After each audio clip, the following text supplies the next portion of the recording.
despite the fact this world will hurt you. And rejoice despite the fact this world will kill you.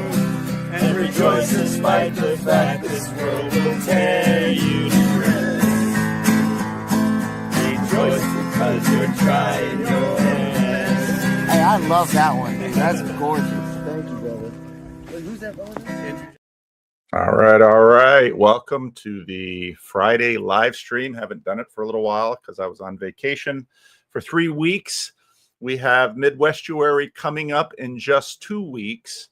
And so I was discussing with Sam about the possibility of doing more conversation with a bunch of the people who are going to be there, both the people on stage and the people who are going to be participating.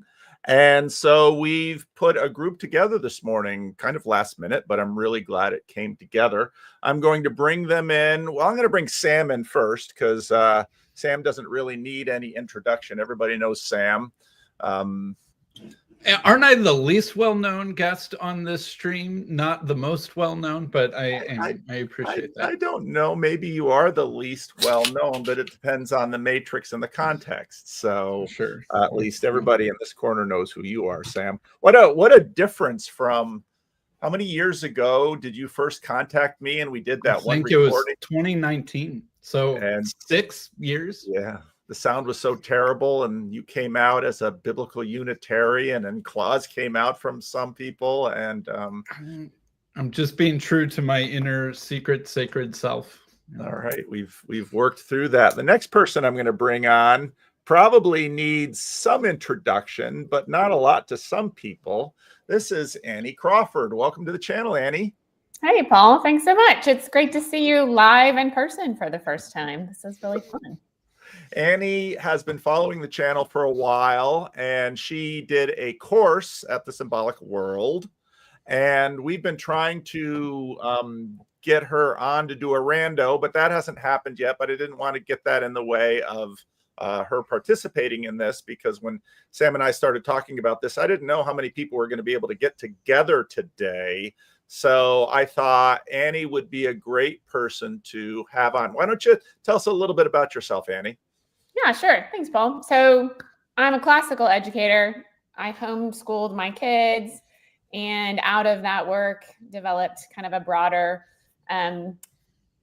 secondary career educating other people's kids. So I teach great books courses, integrated humanities courses for high schoolers, leading them from Genesis and Homer to Plato to Dante, all the way up to the modern world. And then I'm also a cultural apologist, which is kind of this new branch of apologetics coming out of really Lewis studies, the work of Michael Ward and Holly Ordway. And what a cultural apologist tries to do is look at the way that our embodied cultural context shapes what we believe, and then reciprocally how our ideas and our beliefs then shape culture. And so this kind of reciprocal relationship between ideas and embodied reality, how that has worked through the history of the church, so that we can have insight and wisdom and how to respond to our world now, how to share the gospel in a way that not just making rational arguments, but how do we share who Christ is in a way that makes imaginative sense to people,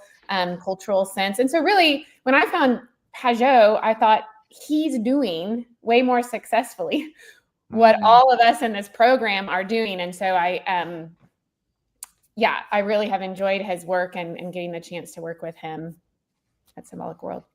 Okay, wonderful. Well, thank you, Annie. Next person I'm going to bring on is Rod Dreher.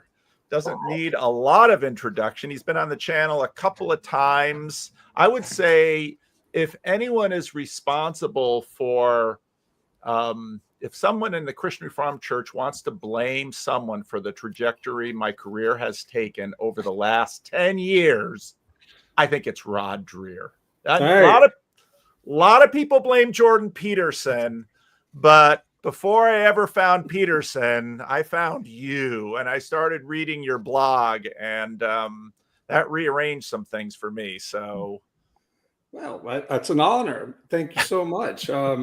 And I was actually afraid I wasn't going to get here. I've been on vacation this week in Sardinia, this magical island in the Mediterranean. I have some good Christian friends there, and one of them is Italian. He has a little condo, and I went to the beach. And but it's not so easy to travel in Europe in the summer because all of Europe is on the move in August. So had a little train difficulty, but I made it, and I'm so glad to be here. All right. Well, thank you, Rod. And Rod is one of our stage speakers for the Midwestuary coming up in a couple of weeks. And apologize already, Rod, for having to endure transatlantic travel. It's not. Yeah, we should probably tell your listeners who don't know, I live in Budapest in Hungary. So it's just past 7 p.m. here. All right. So he is in the prime of his day. And although Chad the Chad the girl dad might join us in a little bit, our other guest needs likely zero introduction on this channel, our good friend John Vervaeke. And thank you, John, for being able to make this morning, or this afternoon for you. My pleasure, Paul. Hi, so, Sam. Hi, John. So for how many of you is this your first experience of the Estuary protocol? Me. All right. So at least Annie two of and you. me. All right. So what I do on my Friday live streams, generally speaking, are estuary style conversations. And what does that mean? Well, there's a protocol that sort of helps us get into a conversation. And some of you might know that John Van Donk and I came up with this thing, and we've been working it. And there are all these little estuary groups all around the world. It's a very open protocol, and it goes like this. The first round we've sort of done, that's introductions. The second round is going to be pitching. We're going to pitch an idea to start the conversation for the group. And the idea, it can be an idea, it can be something intellectual, a thought you've been thinking. It can, here he is. Well, let's see. There he is. He's got the beard and the dickies on. My goodness. So and Chad knows this full well. Chad has run many estuary groups himself. So when you pitch an idea, it can be something intellectual, it can be something contextual, something that's going on in your immediate surroundings, maybe at work, in your family, in your neighborhood, in your nation. It can be something personal, something that you've been you're wrestling with, and it's appropriate to share, maybe get feedback from the group. Or it can be something estuarial. It can be something about the group. And because most of these Friday groups are sort of one-offs, unlike my Sunday morning estuary at church, where it's mostly the same people every week, then they can talk about the group if they want to. So that's the second round, is pitch. And the third round is point. Now, the key thing to remember during the second round is you have to pay careful attention to what everyone else is saying, because in the third round, you're going to need to point to an idea that your salience landscaper caught and tell us why. And it should be somebody else's idea, not your idea, because we already know you're interested in that, but the idea that another person has put on the virtual table here. And as we go around that round, and it's also okay to combine ideas and say, boy, Sam said this, and then Annie said that. And that's there's sort of an intersection between those two that grabbed me. And so that third round will go around pointing at the ideas that are on the table and saying, well, I liked this one. Now, as the host, I will usually get annoyed if someone says, I like them all the same. And I will say, they are not your children. I need a hierarchy here. Pick one that grabbed you the most, because then I sort of tally up where the group has gone. And usually by the end of the third round, we're ready to hit the fourth round, which isn't really a round at all. It's just open conversation, which is play. So it's introduce. I still haven't gotten a P word for that. It's pitch, point, play. And so Sam, who is a veteran of this, Sam, I was kind of hoping you wouldn't ask me first. But it is legitimate in the first round to pass, if you will. We have a small group, but you may pass if you want to. But Sam, you get to throw out the first pitch. I'll do some. I'll pitch something. I also just want to say, most people don't know that Chad is actually the one who got the ball rolling on the Midwestuary conference. Some people might have the false impression that I got the ball rolling, but I just want to make sure that Chad gets the credit where he is due. So he's the idea man, and I have the fun job of making sure that those plans come to fruition. So I just wanted to make sure that the record let that be known. And I want to thank John and Rod for agreeing to be our speakers. And it's in 2 weeks. 2 weeks from today is the beginning of the conference. So if you are a procrastinator and have not bought your ticket, there is still time. There are still tickets for sale. So that was. But every day the price gets higher, so buy them today. Well, we made the price. I could make the price higher if I want to. I've raised the price once. Be scared I won't raise it again. Just to get you guys to buy your tickets sooner. I mean, I would say my pitch. Maybe this is too abstract, but we'll save that for the pointing round. Is I'm still trying to figure out what we even mean by spirit nowadays. And I feel like once upon a time, spirit used to actually mean a concrete particular thing that was sort of it was something that was in the world that you couldn't see, right? Like when Jesus says, you see the wind blowing, but you don't know from where it comes. Although the wind, the word wind is actually spirit, right? When he says those born of spirit are spirit, right? And then he says, you see the spirit blow, but you don't know, right? Wind and spirit were the same word. It was a word for something that had powerful activity in the world, especially in people, but that you couldn't see.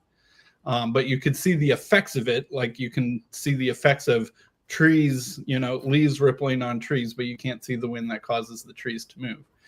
And I feel like spirit has been demoted to something like a metaphor for psychological reality in our current imagination, that we think psychology is sort of the real brass tacks when we talk about spirit, and that spirit is some sort of analogy, metaphor, cushy, old-fashioned word to talk about something, but the reality is, neurons firing.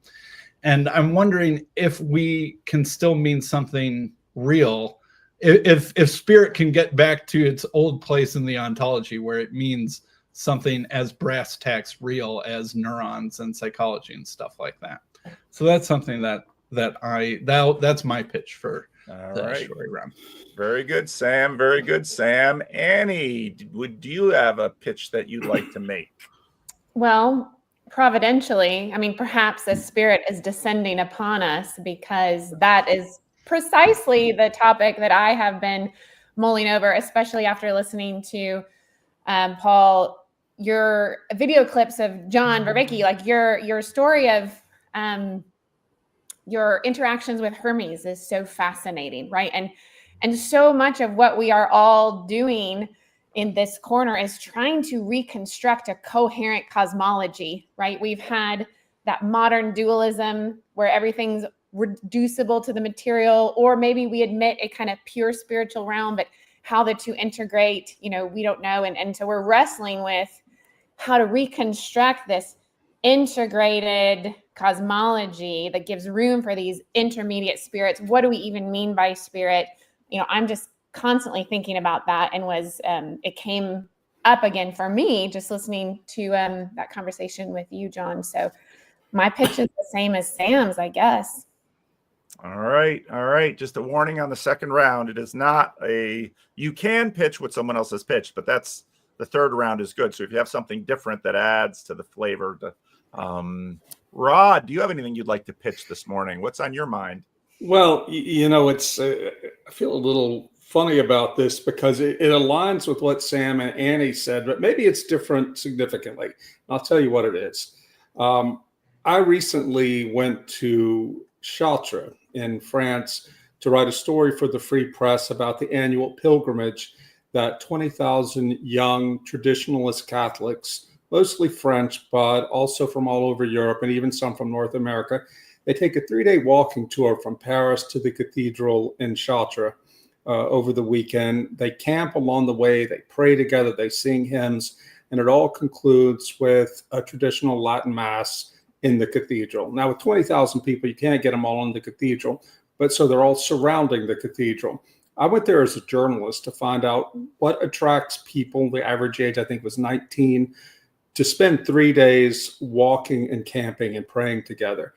And what I found was so inspiring to me. I'm very pessimistic as a Christian about our culture, and most of my work has to do with how do we preserve what we have and rebuild on what we have in liquid modernity.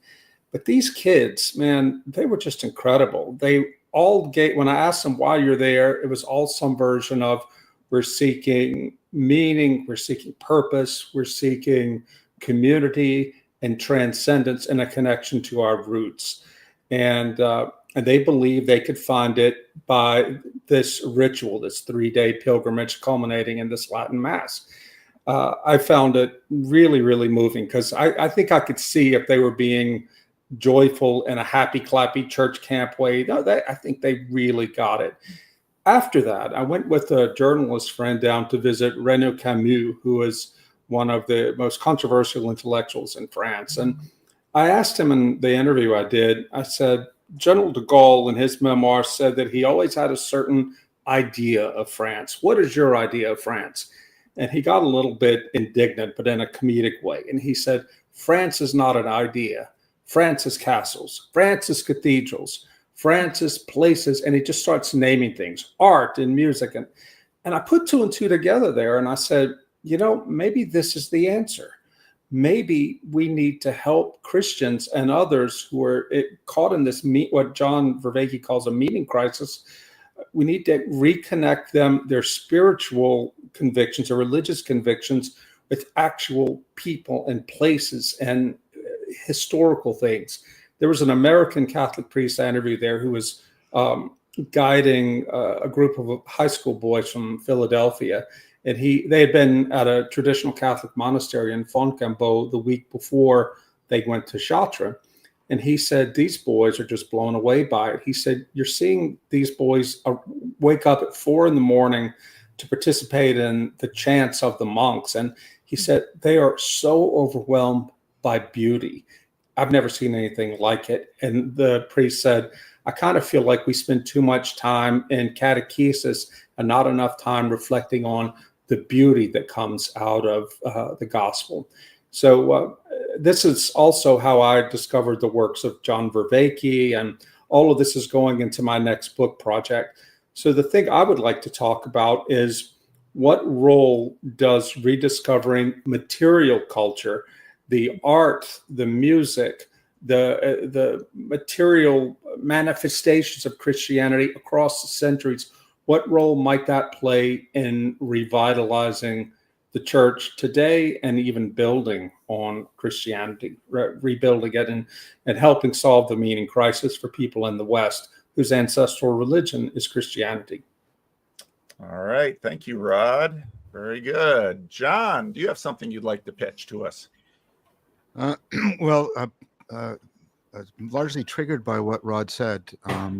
What's pressing in my mind right now, pressing on my heart, is I've just returned from a first leg of the pilgrimage that I've been undertaking, the Philosophical Silk Road, in which person, place, and presence, the presence of a legacy of a sage, are all interacting.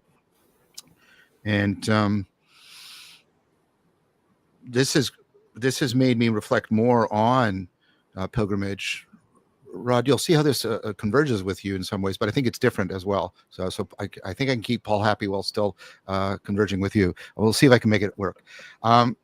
So part of what's going on is this idea that we have this word theory, which is our propositional explanation, and then behind it this older idea, which is theoria, which we've learned is perspectival, it's contemplative. But the work of Nightingale and Ward show that there's a deeper, older meaning to theoria, which is precisely pilgrimage.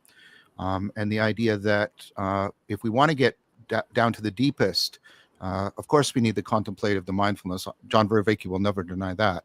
But we need more properly what pilgrimage does. And for me, the pilgrimage, it links two things.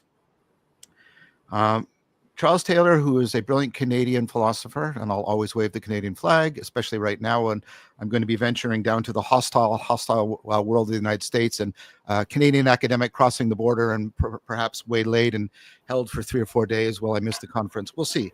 We'll see. But anyways, I don't like his name for what he talks about, but so I have a different name. But his basic idea is, if you're trying to argue with somebody and you're not arguing about this specific theory, but you're trying to deal with a framework like the framework of modernity, you can't argue with them. You can't argue with them propositionally. It's not going to work. What you have to do is you have to move them to a different place, a different perspective, give them a different persona, much like an anthropologist moving to a different culture. And then they put on different glasses, and then they look back and they can see the limitations and the prejudices and what they were blinded to in the previous perspective. And then and this is what a pilgrimage does. You're doing this, and you're looking back. And then you do multiples of these, and not only are you looking back individually, you start to look back, and you get this through line of looking back, and you start to get this very significant change. And how that was showing up for me, and I think it's what Rod is talking about, and which kept coming up in how I was engaging with my interlocutors was, but this isn't an abstract conceptual thing, this theoria. It is a way. I was privileged to read a masterpiece of a book, Renewing the Senses by Wynne, The Philosophy and Theology of the Spiritual Life. And he talks about that when you go through this, what I call a metanoetic passage, right? This pilgrimage, you start to see the world in a fundamentally different way, and you start to become a different person. And for me, sorry, I'm almost to my point.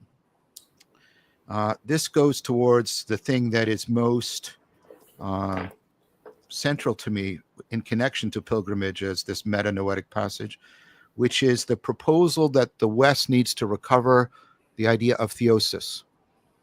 Because what happens in that fundamental change in seeing and being is which has been traditionally, all the way back to Irenaeus, God became man so that man can become God. And that keeps getting repeated through all the church fathers and passed along for a very long time. What does this theosis mean? Because what I'm proposing is that theosis, which is arrived at through pilgrimage of some kind, whether it's imaginal or actual, is our analog for moksha or satori. That it is within our Western tradition what we can recover that will allow us to enter into deep dialogue with Vedanta or with Zen, for example. So what's uppermost in my mind right now is what would it mean to enable people to undergo pilgrimage so that they start to aspire towards theosis? That's what's uppermost in my mind. Okay. Thank you, John. I appreciate the fact that Luke is trying to help me host this group from the live round, but I'll insist we're still in round 2. Chad, do you have something to pitch? Yes. Outstanding pitches thus far. I'm blown away. I don't know if my mic is working well, but turn it up a little bit if you got some volume, but we can't hear you. Okay. You can. Okay. Hello. Is that better? Whatever. All right. So here's my pitch. I think it's contextual. I've been doing actually a little bit of my own pilgrimage through history, through books, and a lot of this is prompted by becoming a father and just being kind of growing interest in the world that I'm living in, this long journey. So that's the context of my pilgrimage through history and things like this, trying to understand things. I want to be a good father. I want to be the kind of father that when I leave this place or I move on to the next realm, whatever that means, that my daughter will have enjoyed her time with me. And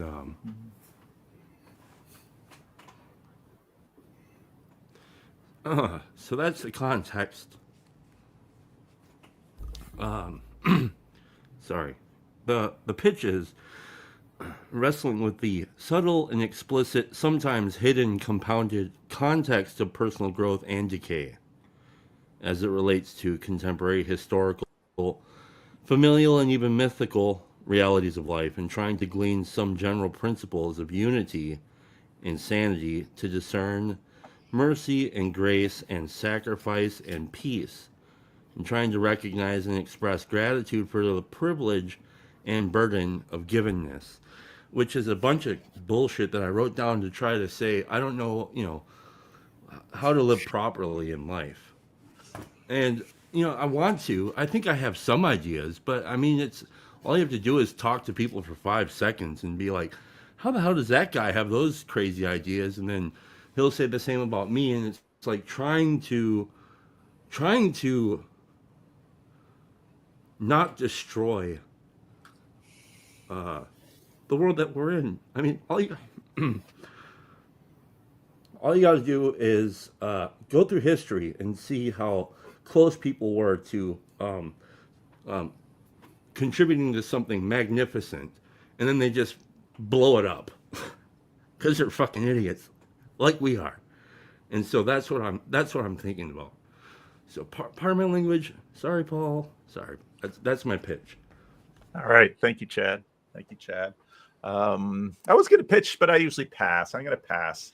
And we'll go right to the third round. Sam, point to somebody else's pitch that grabbed you and why. I'll point to sort of a mixture of Rod and John of theosis through pilgrimage, and a little bit of a dash of what Chad was talking about how do we become the people that we want to be, with maybe a sprinkling of what does the Holy Spirit have to do with that process as well.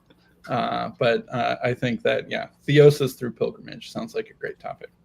Okay, very good. Annie, what would you like to point to? Well, my mind is always working to try and integrate, right? To perceive the unifying theme that's emerging. And one thing I didn't mention in my intro is, C.S. Lewis for me is kind of the figure that unifies so much of what I try to do. And in what you were saying, John, about this pilgrimage as theosis, I mean, that resonates throughout Narnia with Lewis's whole idea of further up and further in. And I think so much of our modern confusion comes from the impact of print culture, right? So if we think, I'm trying to pull a lot of these ideas together. Because, are y'all familiar with a book called Metaphors We Live By George Lakoff? I have published several articles criticizing that work. Yes. Good.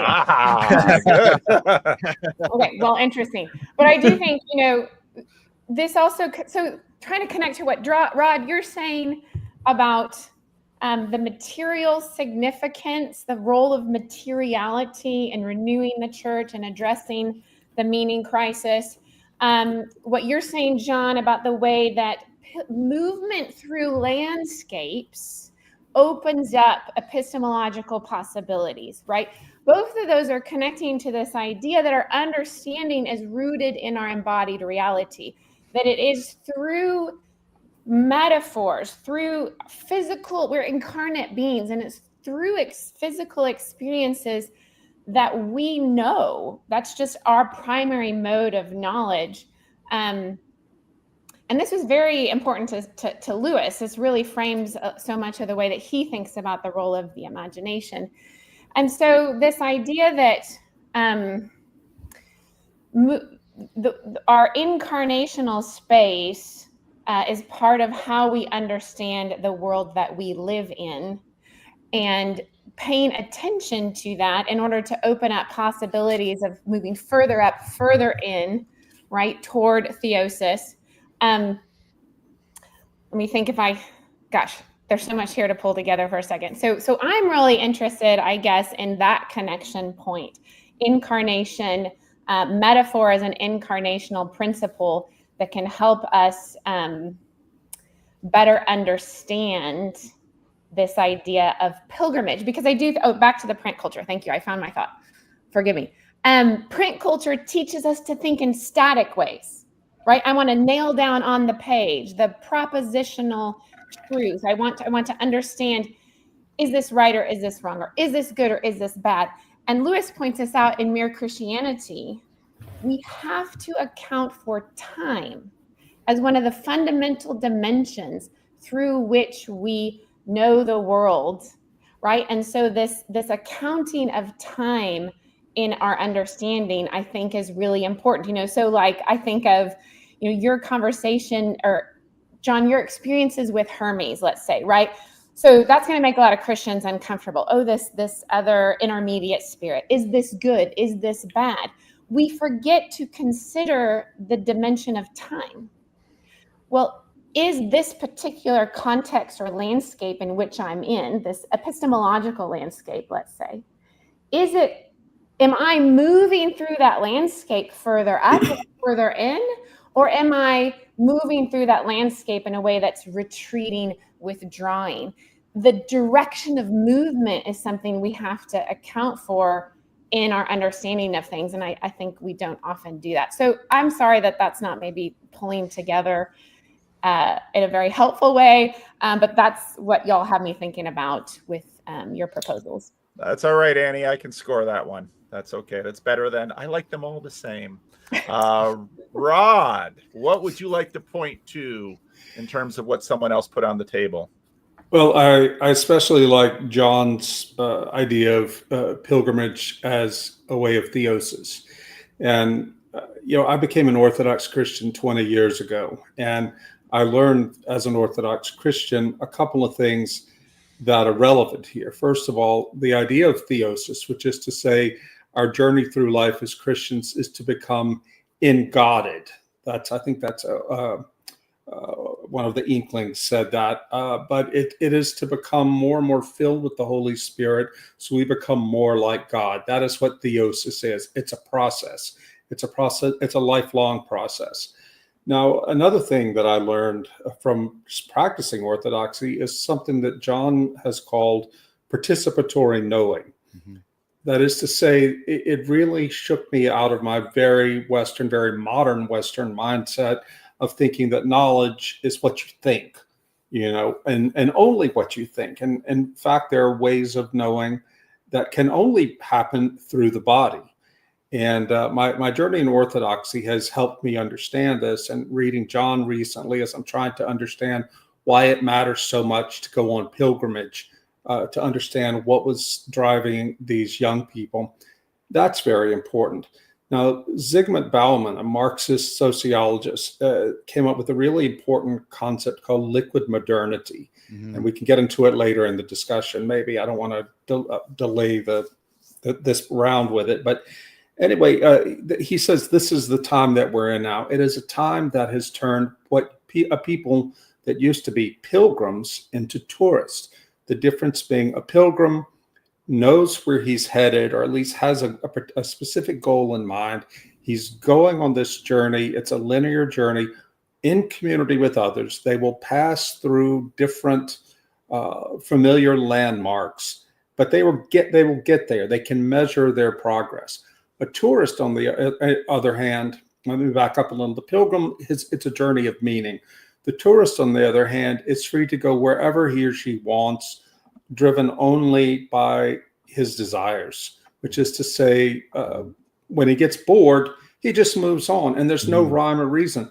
We are all tourists in today's world, and we need to learn how to be pilgrims. Last point, a great Canadian scholar, Northrop Frye, said in his study of C.S. Eliot, the first line is something like, Americans, when they go to Europe, are always surprised to discover how the roots of so much of what we, North Americans at least, understand as true and valuable have its roots. These things have their roots in Europe. And this is something I've really discovered in a very powerful way in the last 4 years living over here. And this is why pilgrimages to cathedrals, visiting shrines that meant something to people, to Christians 1,000 years ago, and have meant something up until basically the day before yesterday. Why I want to figure out a way to help my generation and the younger generations discover why that's important. And the reason I'm connecting this to what John Vervaeke says is because I'm learning so much from reading John about why this is not just an interesting idea from a theological or sociological perspective, but why it also matters to our cognitive sense. In other words, what is it about the way we are made up as human beings that make participatory learning so important to us? And what have we cut ourselves off from in modernity by doing what Ian McGilchrist calls living in the left brain? Okay, thank you, Rod. John, now you're sort of winning the tally, so you have a difficult thing there. You have to point to somebody else's idea. What would you I like thought you could self-point. I thought No, self-pointing. no, you can. You expose yourself as a narcissist if you self-point. Self-pointing is a mortal sin. In Chicago, we allow self-pointing, but maybe you that don't just follow the protocol in Chicago, Sam. We know you're heretics, but I don't want to get involved in this religious dispute, so I'll just follow what Paul said. I want to point to something that Annie did, and I want to make clear that I don't criticize their discovery of the phenomena of conceptual metaphor. It's part of the whole family of the imaginal, like gesture and figurative speech and things like that. I object to their Humean explanation of the cognitive processes. So I just want to make clear that you're invoking the phenomenon. I'm completely in line with that. I just object to their cognitive science about the phenomenon, which I think is very poorly done. I'll have to reread that. That sounds really interesting. Thank you. It's too bottom up. They're too rapidly empiricist. There's not enough top down going on, and metaphors are simultaneously bottom up and top down. So that's just the gist of the argument. What I wanted to point to in what Annie said, it does align with a lot of work I've done, obviously on 4E, embodied, being embedded, enacted, extended, evolving, and emotional. I do the 6Es, exaptive. She was talking a lot about the incarnational, our incarnation and our moving through time and space as central to our cognition. Barbara Tversky has written a great book on that, Mind in Motion, about all that sort of thing. And I've done a lot of work around that too. But for me, she brought out something, I'm kind of pointing to myself, but I could point to Rod too on this. There's a deep, I mean, the formula has a relationship between theosis and incarnation. You can't, and then they both say something to our embodiment. And the idea, part of it is, God becomes man so that man can become God. That's incarnation and theosis. But the idea is Jesus's incarnation never severs him from his divinity. And in reciprocation, our deification never separates us from our humanity, our finitude, our embodiment, our embeddedness, our enacted.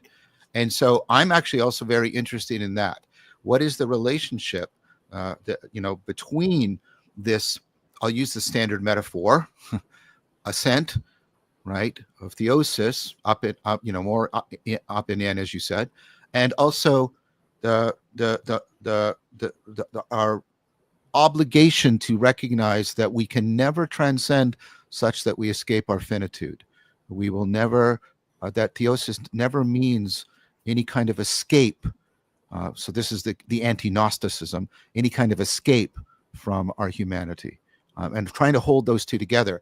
And I think if I understand, and I don't claim to understand it near as well as perhaps Rod does, So Rod, if I'm wrong on this, just correct me. But there seems to be there is this relationship between the incarnation and theosis that has to properly be understood. And both of those say something about our embodiment, which is that we're finite, but capable of transcendence.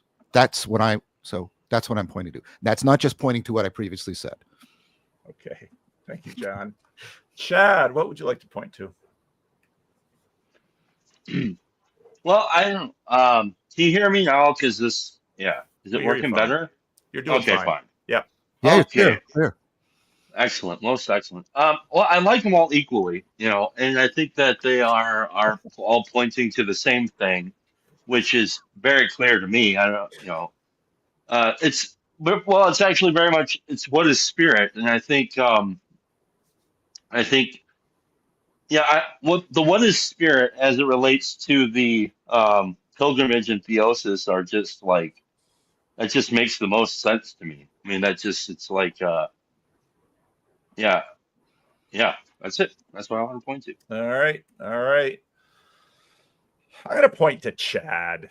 I'll tell you, Chad.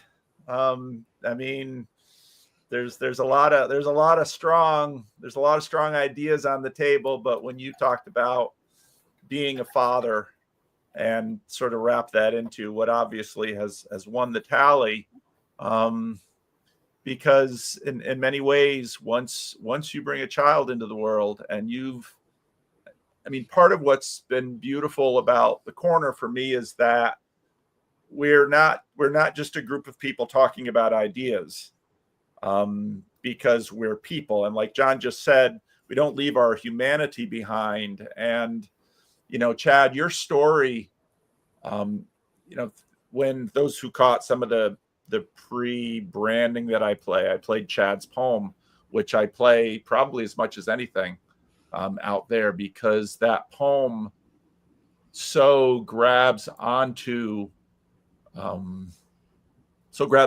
loss that so many have experienced. And I think that gets at when Rod sees a massive number of younger people doing what I think would be unintelligible to some of their parents, that they have decided they're, of all things, going to do a pilgrimage.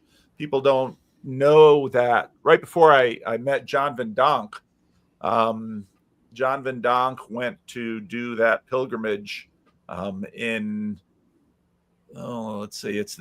the Pilgrimage of Santiago. That pilgrimage, it's become quite popular since the movie, but Van Donk did that, and he was all high on that when he came into CRC Voices, and that's how I first met John Van Donk. And from that came the Estuary, and of course many of the other things. But Chad, your story of that poem of you as a young boy, and you so beautifully, I'll play it at the end of the live stream too, if you didn't catch it at the beginning, you can catch it at the end.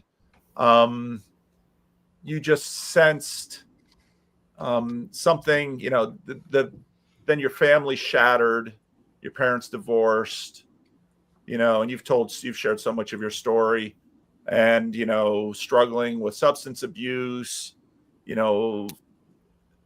tasting sobriety through 12 steps, and then going to a little Lutheran church in a town in Wisconsin with a funny name, being married. It's no longer Chad the alcoholic. Now it's the Chad the girl dad. And every now and then on your little live stream, you'll be there with your daughter. Key in one of the things that Jesus brings to the conversation is this metaphor in the Old Testament, which is there, but Jesus raises it and elevates it, of the Father. And of course, in Luke 15, the parable of the prodigal son, that really comes through. And the Father, just this poignant image of the Father waiting for the lost son. And if you look at the work of Kenneth Bailey, of sort of trying to understand Luke 15 in the context of a first century Jewish village, knowing that the village elders were going to intercept that lost son and exile him from the village. And so the father has to watch and has to run and has to preempt the exclusion of the son with the horrendously audacious and offensive act of throwing his robe around him and shodding him and killing the fatted calf.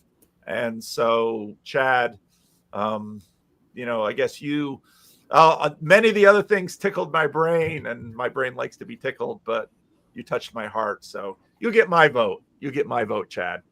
But yeah, John, you really sort of grabbed us with pilgrimage as a way of theosis in conjunction with Rod's observation, and also your connecting it to place. So when I look at, let's say, Chad's story of becoming a father and now having a daughter, and the rest of us here know Annie, and I really only know Annie sort of through Twitter, but the rest of us here know personally what becoming a parent, how that changes us. And, it changes us in ways that we struggle to describe. And in some ways, it, I think, brings us into the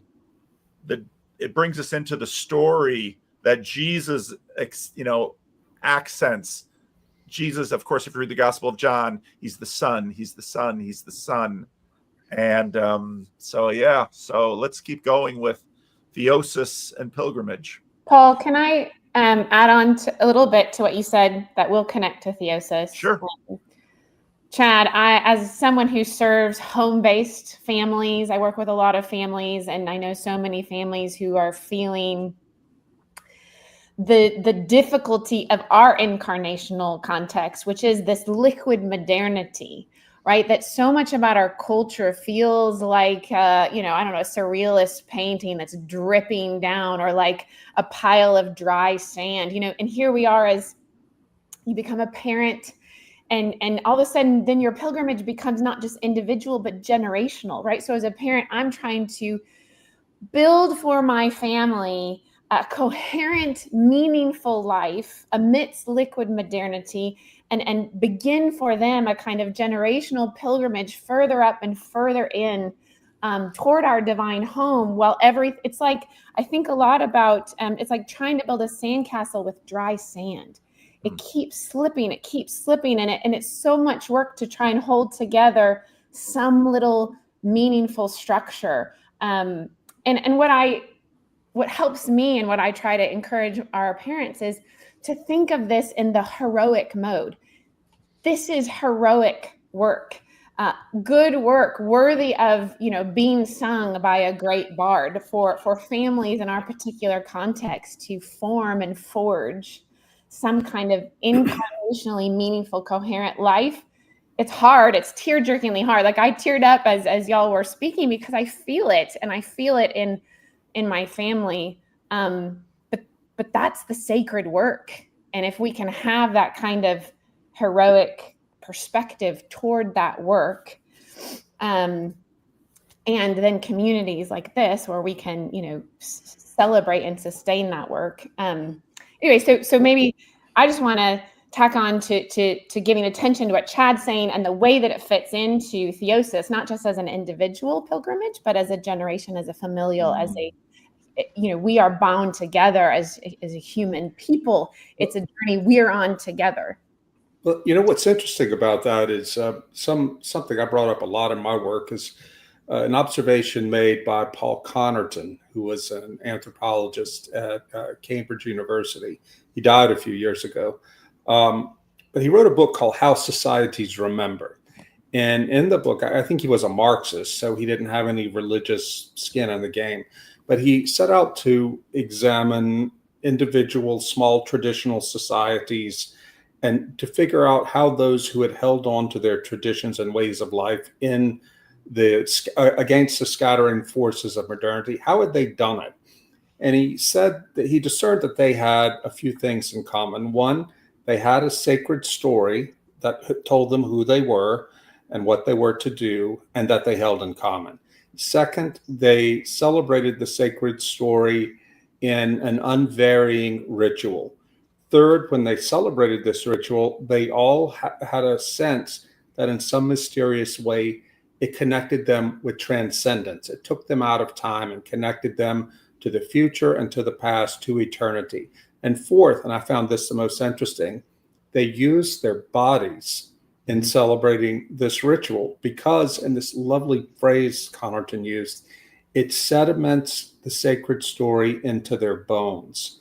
Now, I first read those words around 2015, 2016, but they've stayed with me since then. And it has helped me to understand a way out of liquid modernity. I don't think there's any way to escape it. We have to go through it. And all of my work since the Benedict option and going forward has been about trying to find ways to build arcs that will allow us to float on top of liquid modernity without being sunk. And until we can find in the future, which we'll probably never live to see, our descendants will live to see, a place of landing, following the Noah's Ark story. But for me, one of the things that I got in thinking about this so much from reading John Vervaeke's work recently is this. Rod, just call me John, please. Okay, sorry. Herr Professor Dr. Vervaeke. No, don't do that. In reading John's work recently, just this urge that seems to be inside all of us towards transcendence, that there's something that it seems irrepressible, and sometimes people can take it in a bad way. I mean, this is where totalitarianism came from. Hannah Arendt wrote about how, in studying how totalitarianism took over in Russia and Germany, these people were they were completely atomized and lonely. They had lost faith in hierarchies and traditions. They had gotten to a place where they only wanted to accept as true things that felt right to them. And so we're in real trouble. Just today on the train ride back from Vienna, I was texting with a senior British journalist friend of mine, and he said that there is a growing awareness among the elites of the country that they could be on the verge of fascism. Now, the journalist he's a conservative, and he means this very seriously. I brought this thing up with him when I said that I'd met a young Englishman at a conference recently, and he said that I think that things are so broken in our country that the only thing that will fix it is fascism, and I'm ready for it. And the journalist said, you'd be surprised at the number of people higher up who see this as a problem. Well, the journalist doesn't want this to happen either, but we can all see that this is coming from somewhere. It's not that people just wake up one day and say, I would like to see some version of Mussolini or Hitler take over. It's based out of fear of chaos and violence and people looking for a solution to it. Well, I think it's a false solution, but the problem is very real, and it ultimately goes back to the crisis of meaning that John has talked about. Okay, Chad. I'm glad you had mentioned that the idea that the liquid modernity is not something that you're going to it shouldn't be thought that escaped, right? I mean, because I think that's a mistake that you mentioned the Marxists and whatever happened with the communism and how they rejected their tradition and they kind of fell into this other thing. And it's well, if we do the same thing, I think if we try to reject liquid modernity, we may fall into another kind of a trap. And I think one of the things that if Paul talked about the poem, one of the things that prompted that poem was I had still been struggling with things that I have been dealing with since I was a kid. And there are things that aren't just going to go away. And one of the things that we talk about in recovery is we will not regret the past nor to shut the door on it. And so I sometimes I think when I am surfing in the attention economy of YouTube, I hear the things oh, liquid modernity and liquid modernity bad. And it's yeah, but I don't know, man. I don't know exactly what it means, first of all. So I don't know what it means exactly. Well, I can tell you. Should we define this because what Bauman meant by liquid modernity is he said that in the early modern period, the rate of change, cultural and social change, began to accelerate with the rise of science and technology and the advent of capitalism and so on and so forth. And but time moved slowly enough culturally for people to get used to certain forms of living. But the reason modernity became liquid is the rate of change became so fast that it would change before new forms could even solidify. And so people end up with chaos because things are just moving. The rate of change is so fast. That's all he means by Yeah. it. No, okay, now I get that. Because like I thought a lot about, and that was in my prompt too. It's like this, because it's hard to like try and frame like the struggle. What am I going through here? Like I'm I don't even know like what I'm missing as far as the historical context goes, or traditional context. I mean, I know I could read things and like get something like an image of what it is, but like, do I really know how disconnected from tradition and heritage and all this stuff? Because yeah, look modernity, but like, um, yeah, I don't think it'd be wise to like. How do you integrate the liquid modernity and stay tethered to something like? And I think it's humility. I don't know. I don't know. I don't. Anyways, sorry. I, I can get off. I'm sorry. Keep going. Good, John. Yeah, liquid modernity. Hartmut Rosa talks about frenetic stability, that we have to work harder and harder, not just so we don't fall behind. This comes with ever increasing nostalgia and FOMO. And so I think that's part of how we're experiencing it. And that brings in what Anne was talking about, the time. And there's an idea in biology that there's two different kinds of environments. When you have stable environments, creatures evolve traits. When you have unstable environments, they evolve their evolvability. And we need to shift from sort of trait-based solutions to evolving our evolvability. Now that's very abstract, and let me try and say something that I think addresses Chad's concern. I don't know if it will address it sufficiently, but at least it will give us maybe a little bit more. I tend to see liquid modernity, I tend to reappropriate it. I'm doing a course right now, Seeing God Again for the first time, as the self-destruction and self-dissolution of all the dichotomies that were given to us by modernity. So modernity rejected the fundamental dichotomy of the supernatural and the natural, and then what it did was it smuggled it into a bunch of other dichotomies. Fact value is ought, theory data, analytic synthetic, right? Spiritual material, Descartes, right? Internal, external world, all these dichotomies. And what postmodernity has basically done, in a nutshell, I'm going to get people screaming at me for this, but what I think was right about it is what saying, well, if you reject that dichotomy, modernity, we should equally reject your dichotomies because they're no different. They're just other dichotomies.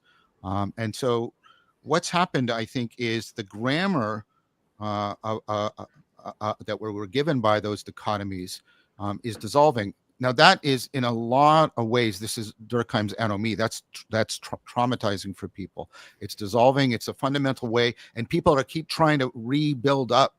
But the problem is the people that are driving this collapse are not fringe bohemians or people tripping on acid. They're analytic philosophers and scientists and physicists and biologists. And so we're going through something like that. Now, I think there's a way of getting people to realize something. Let's just do one of these dichotomies, the fact value. The fact value dichotomy, by the way, Putnam just decimates it. A quick and easy way to get a sense of that is relevance of fact or value. It's neither, right? It's not a subjective value, and it's not an objective fact. And it is. There's a lot that there's a more complex argument. I'm just trying to give you an intuitive sense. Now, why is that dissolution hard for us? Because we've built so much around it. But why is it good for us? And this is what I'm trying to answer. How I'm trying to answer you, Chad. William Desmond talks about default atheism. If you have the fact-value dichotomy, you have a valueless objective reality, a purely subjective and therefore not real source of value that is projecting in an illusory fashion on reality, and that's default atheism. If you have that grammar, atheism is what you should conclude. You can struggle and you can argue and you can go to church, but if you're in that world, this is his argument, right? You're it makes it impossible for you to experience God if you're being consistent to that world. And maybe conversely, for an atheist, the fact value distinction is real. the fact value distinction is tremendously real, and it's very problematic for the atheist, because the atheist has to involve transcendent values, such as the capacity for truth to correct all possible inquirers. Right. And that's a long argument if we want to go into more detail. And the point is, the fact valued economy being liquefied, right, it is traumatizing, but it's also liberating, because that frees us from default atheism. It makes us possible to look at that between what Desmond calls the metexu, what I call the transjective, the connectedness, as really real. That it's more real than the subjective and the objective. It makes possible a way for us to see God again, in a deep way. And so I totally agree with Rod. We have to go through, and it's not a pleasant recommendation. We need to go through this, but there, within the liquefaction, there's the possibility of a genuine liberation. There's a freedom from a toxic grammar that blinds us to the possibility of experiencing the sacred in a way that we can somehow coordinate with the everyday worldview we're living in. Yeah, John, one of the things that I got from the kids in Paris before they started their walk, one of them said to me, "We were raised with nothing. Our parents gave us nothing." Now, presumably these kids were raised in the church, or at least the church was vaguely part of their lives, but their experience of Christianity, Catholic Christianity, this being France, was that it was maybe just a cultural way of being, or it gave you good suggestions for how to live, but there was nothing concrete there. And most of their generation completely abandoned anything to do with faith. But these kids were they're rebelling against their parents' idea that there's really no horizon beyond, bourgeois, consumerist satisfaction. And to be honest, as I'm talking about this, I recall a conversation I had with the French public intellectual Alain Finkielkraut a few years ago. He's a Jewish atheist who started out as a man of the left in the 60s, but is now by default become a man of the right, simply because he has not gone along with what we call wokeness. But we were talking about how both of us really admire the very pessimistic work of Michel Houellebecq, the French novelist, how we think he's a great diagnostician of our time. But I looked at him and asked him, I said, "Professor, where do you find hope?" And he said, "I have no hope." And I told him, "Well, I find my hope in Jesus Christ, but please don't think I'm saying that to you like an American televangelist. I'm not optimistic about the future, but for a Christian, hope is a belief that there is something real beyond what we see here, and that even if we have to suffer, perhaps even die for the truth and for our faith, hope is the confidence that that suffering has meaning." That I guess you could even say, I didn't put it this way to him, but that the journey has meaning, even if we fall along the way. And that's why I am not willing to surrender to despair. And he looked at me very kindly and he said, "Well, that's good for you Americans, but here in France, we don't believe in God." And I realized the poor man, I mean, he wasn't trying to be triumphalistic. He was just sort of giving the shrugging admission that there is no way out. There's no exit for him, because he had closed off in advance the idea that there was a transcendent realm, that it existed at all, and if it existed, that it could be known. And I think that's our problem, that even a lot of people who might even profess belief in God, they live as if there is no ultimate meaning beyond the borders of their skull. And that's why they're in secret despair. Sam, you haven't said much. Go ahead, Sam. All right. So this might be a little bit of a pivot, but this was sort of my initial reaction to John's pitch, is theosis and pilgrimage. And one thing that I think is sort of not often realized is that when Jesus went to Jerusalem during Holy Week, he was on a pilgrimage. It was a high religious holiday of the Jewish people. It was Passover week. And that the reason why the city was full of people and full of political tension was because there was thousands, tens of thousands of people there on pilgrimage, and that Jesus is simultaneously on a pilgrimage while creating the new pattern that will be many other people's patterns for which they pilgrimage, while also being a single person doing a single human event and a human life all at the same time, right?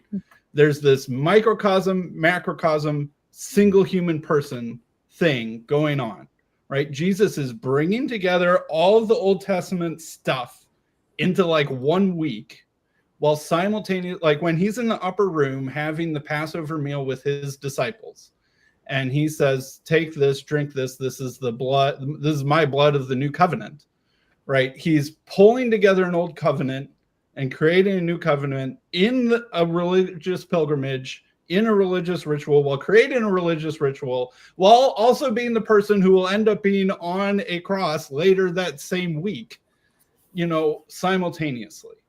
And that, you know, my outsider Christian perspective will say that Jesus himself is the archetypal example of theosis, that he was made perfect through what he suffered.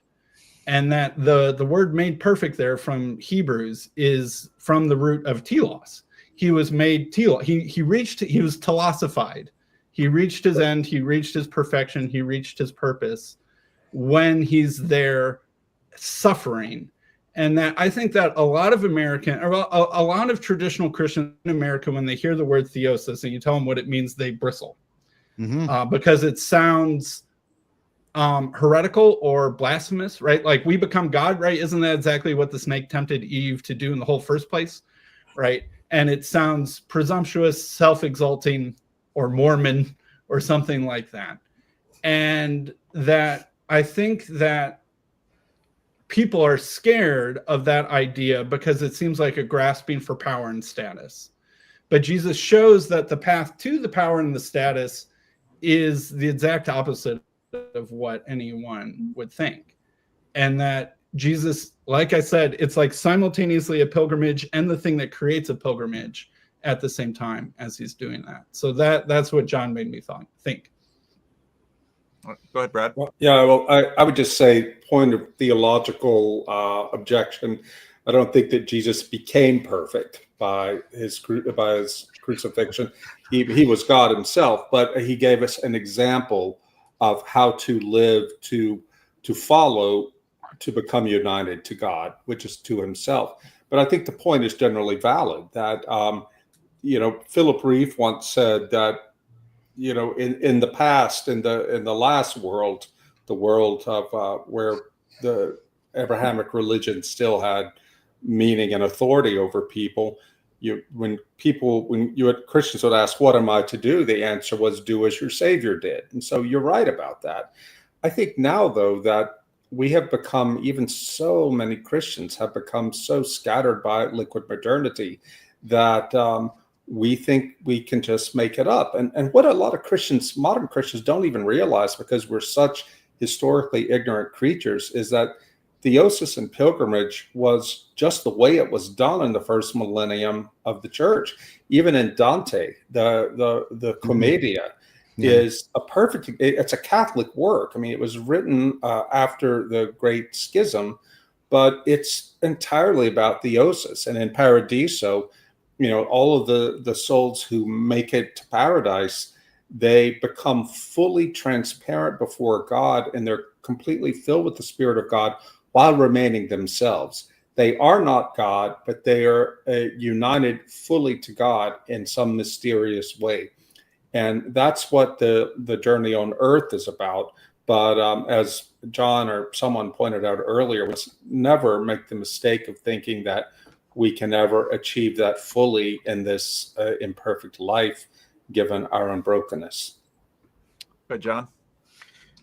I wanted to bring those 2 points together because what I was trying to do earlier with the liquid modernity and the dissolving of the dichotomies and the opening up of possibilities, as I was trying to say, I was trying to make the argument that we could, this is a pedagogical argument, we could try to help people reframe what's happening in liquid modernity as an invitation to pilgrimage. I'm reading a very good book right now. I forget the author, so I apologize. And he's arguing about like what's been happening, especially in North American Christianity. You had the bleed from the main line into the more evangelical, but now the evangelical churches are bleeding in certain ways. And he talks about how he went through this progression, and he's actually proposing that what Christianity, and this is something coming, through this whole trajectory. He's actually proposing theosis. And the argument he gives, I kid you not, I don't think he's read my work. He basically gives the argument for the meaning crisis, and he says what that does is open us up to the real possibility, not just sort of, theosis, no, like a epistemologically, ontologically radical proposal of pilgrimage to theosis that will be the proper response. And that's, I'm trying to, I don't know if I'm doing a good job. I'm trying to say that liquid modernity is an opportunity that we can frame it as an affordance and an invitation to a pilgrimage to a profound theosis, because default atheism is now gone. It's dissolved with the dissolution of all of those dichotomies. And so there's real possibilities here. All right, Annie.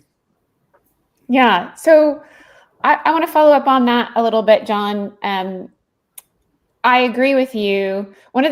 My husband and I, one of the first things we talked about at one of our first dates was whether or not postmodernism was good or bad. And he was raised What a date! Oh my gosh.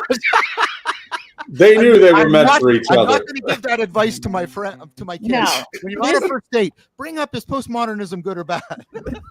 I mean, yes, and we've been happy ever since. But I remember, yes, in some ways, the relativism of postmodernism, the expressivism, all of that has negative consequences. But I, back then was arguing, but it opens up this space for a return to narrative, a return to more integrated modes of understanding. And I think of Owen Barfield's idea of final participation, that we had a primary participation and then a sort of separation of those modes of knowing that we can now integrate in a better way. So I ride dressage. This is my sport. And one thing you think about is that in any kind of sport, when you start, you just get on and you kick the horse, you go. It's simple, right? But then you go through this whole process of complexity where you have to break down the process and learn how to control every little part of your muscle. It's very, very, very complex. But then on the other side, you reintegrate that into a kind of final participation, a final simplicity. And I think that's some of the opportunity that we are working toward, is this final participation, this final reintegration, which is a good opportunity. But what I would love to hear from y'all, because I'm still sympathetic to like Chad and my own experience of the just grievous difficulty that is liquid modernity. So if we think of this rate of change speeding up, and we all feel it. And if we go back to the idea that our understanding is rooted in our embodiment, okay, so that when I live in a print culture, I'm going to understand the world in a way that's shaped by my reading of books. And then we our culture moves into the 20th century, and our material and the embodied way through which we understand ourselves gets more and more complicated and changes faster and faster. And so, I think I've been through the rise of the internet and email, and then blogs, and then Facebook, and then Twitter, and then, and now virtual reality, and all these different modes of experiencing the world become ways by which I try to understand myself, right? So hopefully that makes sense. We can unpack that a little bit more. But when that rate of change is so fast, how do we tap into it, again, like thinking of trying to make a pilgrimage to actually go somewhere when our landscape is constantly shifting and melting on us? What might it look like amidst liquid modernity to find stepping stones, to find footholds by which we can continue to move further up and further in? Does that question make sense? Yeah. All right. Well, I can tell you how. You do things like do as your ancestors did, spend 3 days walking from Paris to Chartres, or do the pilgrimage to Santiago de Compostela, or follow traditions that worked for so long for so many people. And we have this sort of, what's the word? That's bias towards the present, like the false narrative of progress, like we stand now at the pinnacle of human knowledge and we can't possibly go back to the Middle Ages. Well, no, in one sense we can't, because we can't unknow what we know. But we also should realize that those people, for all they didn't know about science and technology and other things that are good things that we have, they might have known something about the human soul or how to live well that we don't, and we can recover that. But we can't recover that by simply sitting in a room and reading a book and going, aha. We have to get out there and use our bodies to do it. I mean, I think about the way I became a Christian. I was raised in a sort of Easter and Christmas Methodist family. But I knew that the sort of middle-class Christianity in which I was raised, it was dead already. People didn't know it, but I felt it. I'm 58. I'm Gen X. So when John says that default atheism is dead, so too is moralistic therapeutic deism, which is the main form of Christianity in North America. And for me, what broke through my own defenses against Christianity was encountering the beauty at Chartres when I went at age 17 for the first time. Just walked in and I knew without understanding where the knowledge came from that God was real. And it came to me through this encounter with wonder, radical wonder in the stones and glass of Chartres. And that started me on a journey towards faith, a journey that was completed in a sense, or at least confirmed me as a Christian, when I met an elderly Guatemalan priest who had become a religious believer in his late 40s after having experienced miracles. And I met this old man when I went to interview him. He was well into his 90s, had been born in the 1890s. And he didn't say anything that profound to me, but there was so much peace and light radiating off of this man that I left there saying, I want to know what he knows and I want to be who he is. So those two experiences of wonder embodied in the person of Father Sanchez and in the cathedral, the stones and the glass of Chartres, opened my imagination up to consider in a different way the theological arguments that I've been wrestling with on a purely rationalistic level and not gotten anywhere. Final point, back when COVID happened, we found in our little Orthodox mission, I was living in Baton Rouge, Louisiana then, we started seeing a lot of young people showing up at our mission, young couples and young men. And we would ask them, why are you here? And we would get some version of the same response, that COVID shook them to the core. It made them realize that the things that they had taken for granted that would always be there might not be there.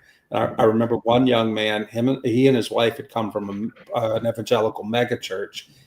They told me, we knew that we had to have a Christianity that would give us the rootedness, that would enable us to hold on through whatever is coming.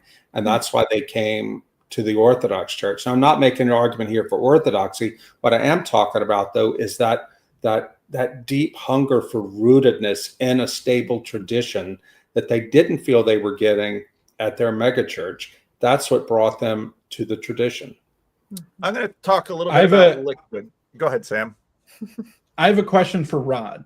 So all of the pilgrimage examples that you have given are old world examples. Yeah. Pilgrimage is something that re-enchants or enchants the geography of a particular place. And in America, I can think of two things that kind of come close. Like people will hike the Appalachian Trail, especially a very sort of outdoorsy kind of transcendentalist kind of pilgrimage.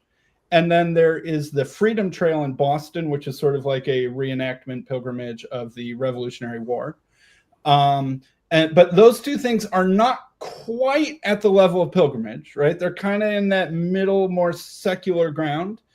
Can we have something that is like that pilgrimage experience that is the American story or is authentically American without needing to hop back across the ocean in more ways than one? Dude, that is a question I'm going to be wrestling with in this new book, because it's so easy here in Europe, and it's amazing that more Europeans don't take advantage of that. But that's another story. But I think that we can make a pilgrimage wherever we are if you choose to follow the church's liturgical year. And it's easier for people like me who are in a liturgical church where time itself is organized and sacralized, by following the liturgical calendar. I'm not sure how Protestants would do it, just because I don't have that experience. But well, that connects Protestantism to America a little bit too. Like, yeah. Is this only possible in these old world traditions, or is there something in the Native American, that means something else, in America's own churches that can do this? Or is there something fundamentally flawed and vacuous about America itself that can accomplish what you're asking? Well, I think we can't blame Americans or Canadians or anyone living in the New World for where we are. We're new societies compared to the societies of Europe and the Near East. And there's no changing that. It doesn't make us bad people. It just means we have a lot less to work with. But what I would say, again, is the flaw might not be in America, the geography of America or Canada or Mexico or wherever. The flaw might be in modernity and, frankly, in Protestantism. And I say that not to put down Protestants, please understand me, but I'm saying that the deeper I get into church history, the more difficult, and think about it in terms of theosis and rediscovering a sense of wonder, the more I become aware of what a severe rupture Protestantism was. And I'm not coming at this, I mean, maybe I'm being too, I'm overcompensating for not wanting to be critical of Protestantism, of the quality of faith of Protestants, individual Protestants. But Protestantism itself, the more I live here in Europe and the deeper I've gone into the Orthodox tradition, I really see how bare the cupboard is conceptually within Protestantism for exactly this sort of thing. Paul, tell me I'm wrong. So I spent the last 3 weeks looking at a lot of streams and rivers going through deserts. And the funny thing about liquids is it moves in different speeds. And in one little town in a flyover state in North America, for one meal, I sat with my wife and one of my adult daughters, and we had to explain to my daughter what a salad bar from the 1980s and 90s was like. And if you're old enough, you remember, you don't know if you're under or over, but the sneeze guard and all of that. And then the next morning, we went to the hippest, chicest coffee house you could imagine in the same city. I heard that the people who founded this thing renovated a greenhouse, and then this boomer came in and complained about Trump and this deep red state, and I'm just watching the swirls of our world go by us, and it's like this is all in this tiny little flyover town in a very unpopulated state in middle America, partly thanks to the internet and jets and nets and all of this. And again, part of the reason I play the heck out of Chad's poem, and part of the reason I pointed to Chad's pitch is that, again, as a pastor,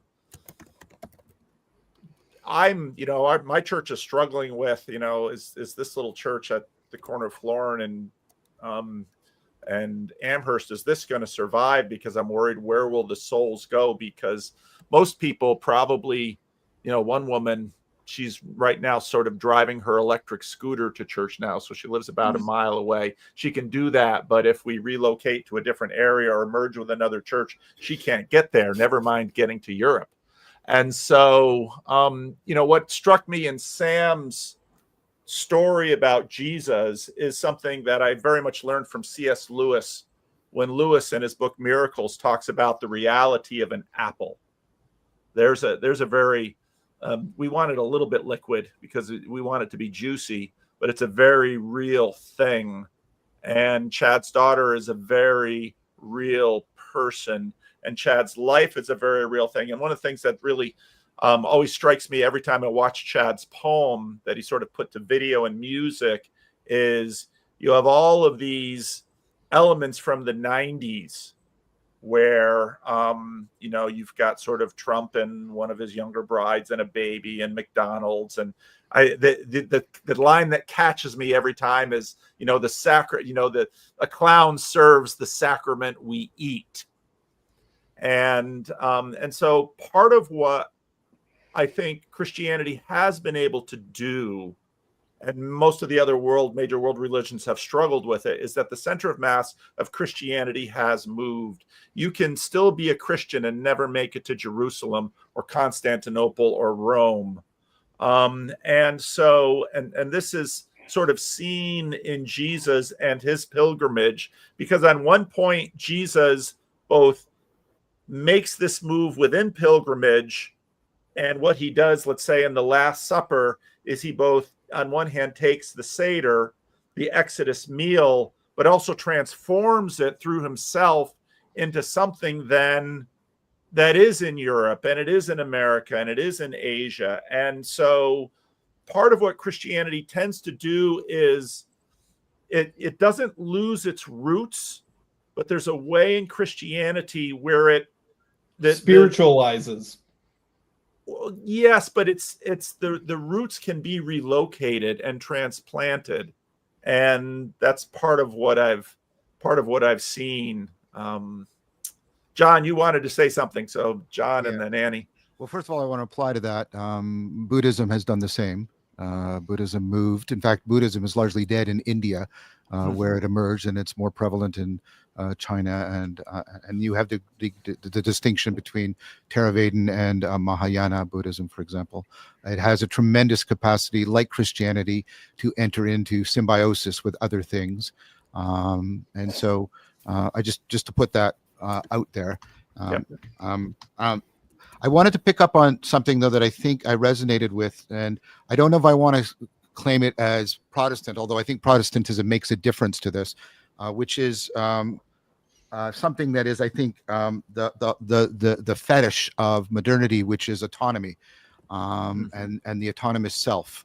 And what COVID showed is the pretense that meaning is autonomous, that I can make my life meaningful by my own laws. And of course, we've had the two greatest, it's really, really amazing. The two greatest philosophers of the 20th century, Heidegger and Wittgenstein, were all about how meaning can't possibly be private like that. Like that's their, it has to be shareable and correctable. It has to be shareable and correctable, or it's not meaning, and it's not capable of doing what meaning needs to be, which is capable of truth, right? And so I think what COVID showed people dramatically is, wait, meaning isn't autonomous. And my concern about, so in that sense, I'm deeply resonant with you, Rod. I'm a little bit, I guess I want to push on, there's a new challenge. I understand what you say about returning to your roots, but we have new ontologies. And I think that's what philosophers are increasingly saying. The virtual, the artificial, and the cyber are new ontologies. And we need to do something like the holders of legacy sacredness. I'll try and speak as neutrally as I can because I don't want to be involved in the particular debates. We have a responsibility because the thing that's toxic about the thing that can be, the thing that can be toxic about these new ontologies is they promise autonomy while actually subjecting us to heteronomy, to demonic, insidious forces that rob us of agency, selfhood, and personhood. And I think yes, we should reach into the primordiality of our roots, but we also have to recover a newness in our relationship with ultimate in order to address these new ontologies in a profound way, because they work precisely by appealing to that fetish of autonomy and personal preferential meaning, while actually making people subject to a loss of agency, selfhood, and personhood that exacerbates the meaning crisis in a profound way. And I do want Rod to respond. I'm sorry, I don't want to be pushy. No.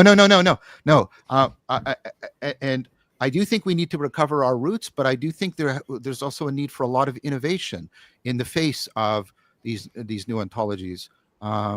There's a lot of work that I think needs to be done around that is innovative in a powerful way. And I think what's happening, I think we're going through a paradigm shift in science and philosophy, not driven by physics, but driven by biology, for cognitive science and other things.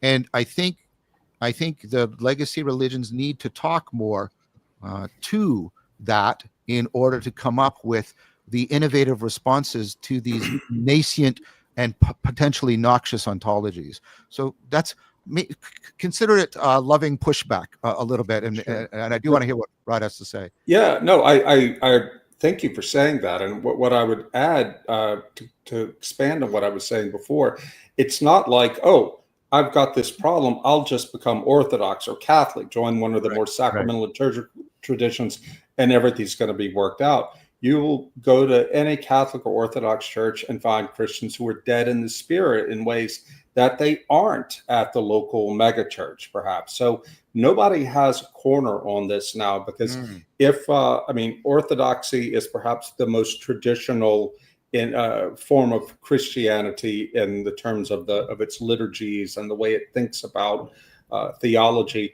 Nevertheless, it can't be a self-contained thing. It has to be able to relate to the world, and you can't just go there and sing all the old hymns and do the liturgies and the prostrations without it and have it not change you. In other words, it is quite possible for like the Latin Mass or the Divine Liturgy to become a destination instead of a means to the true destination, which is theosis. Mm-hmm. And I think our Protestant brothers and sisters really have a lot to teach us about how to make religion more popular in the good sense, in the sense of being able to reach people where they are.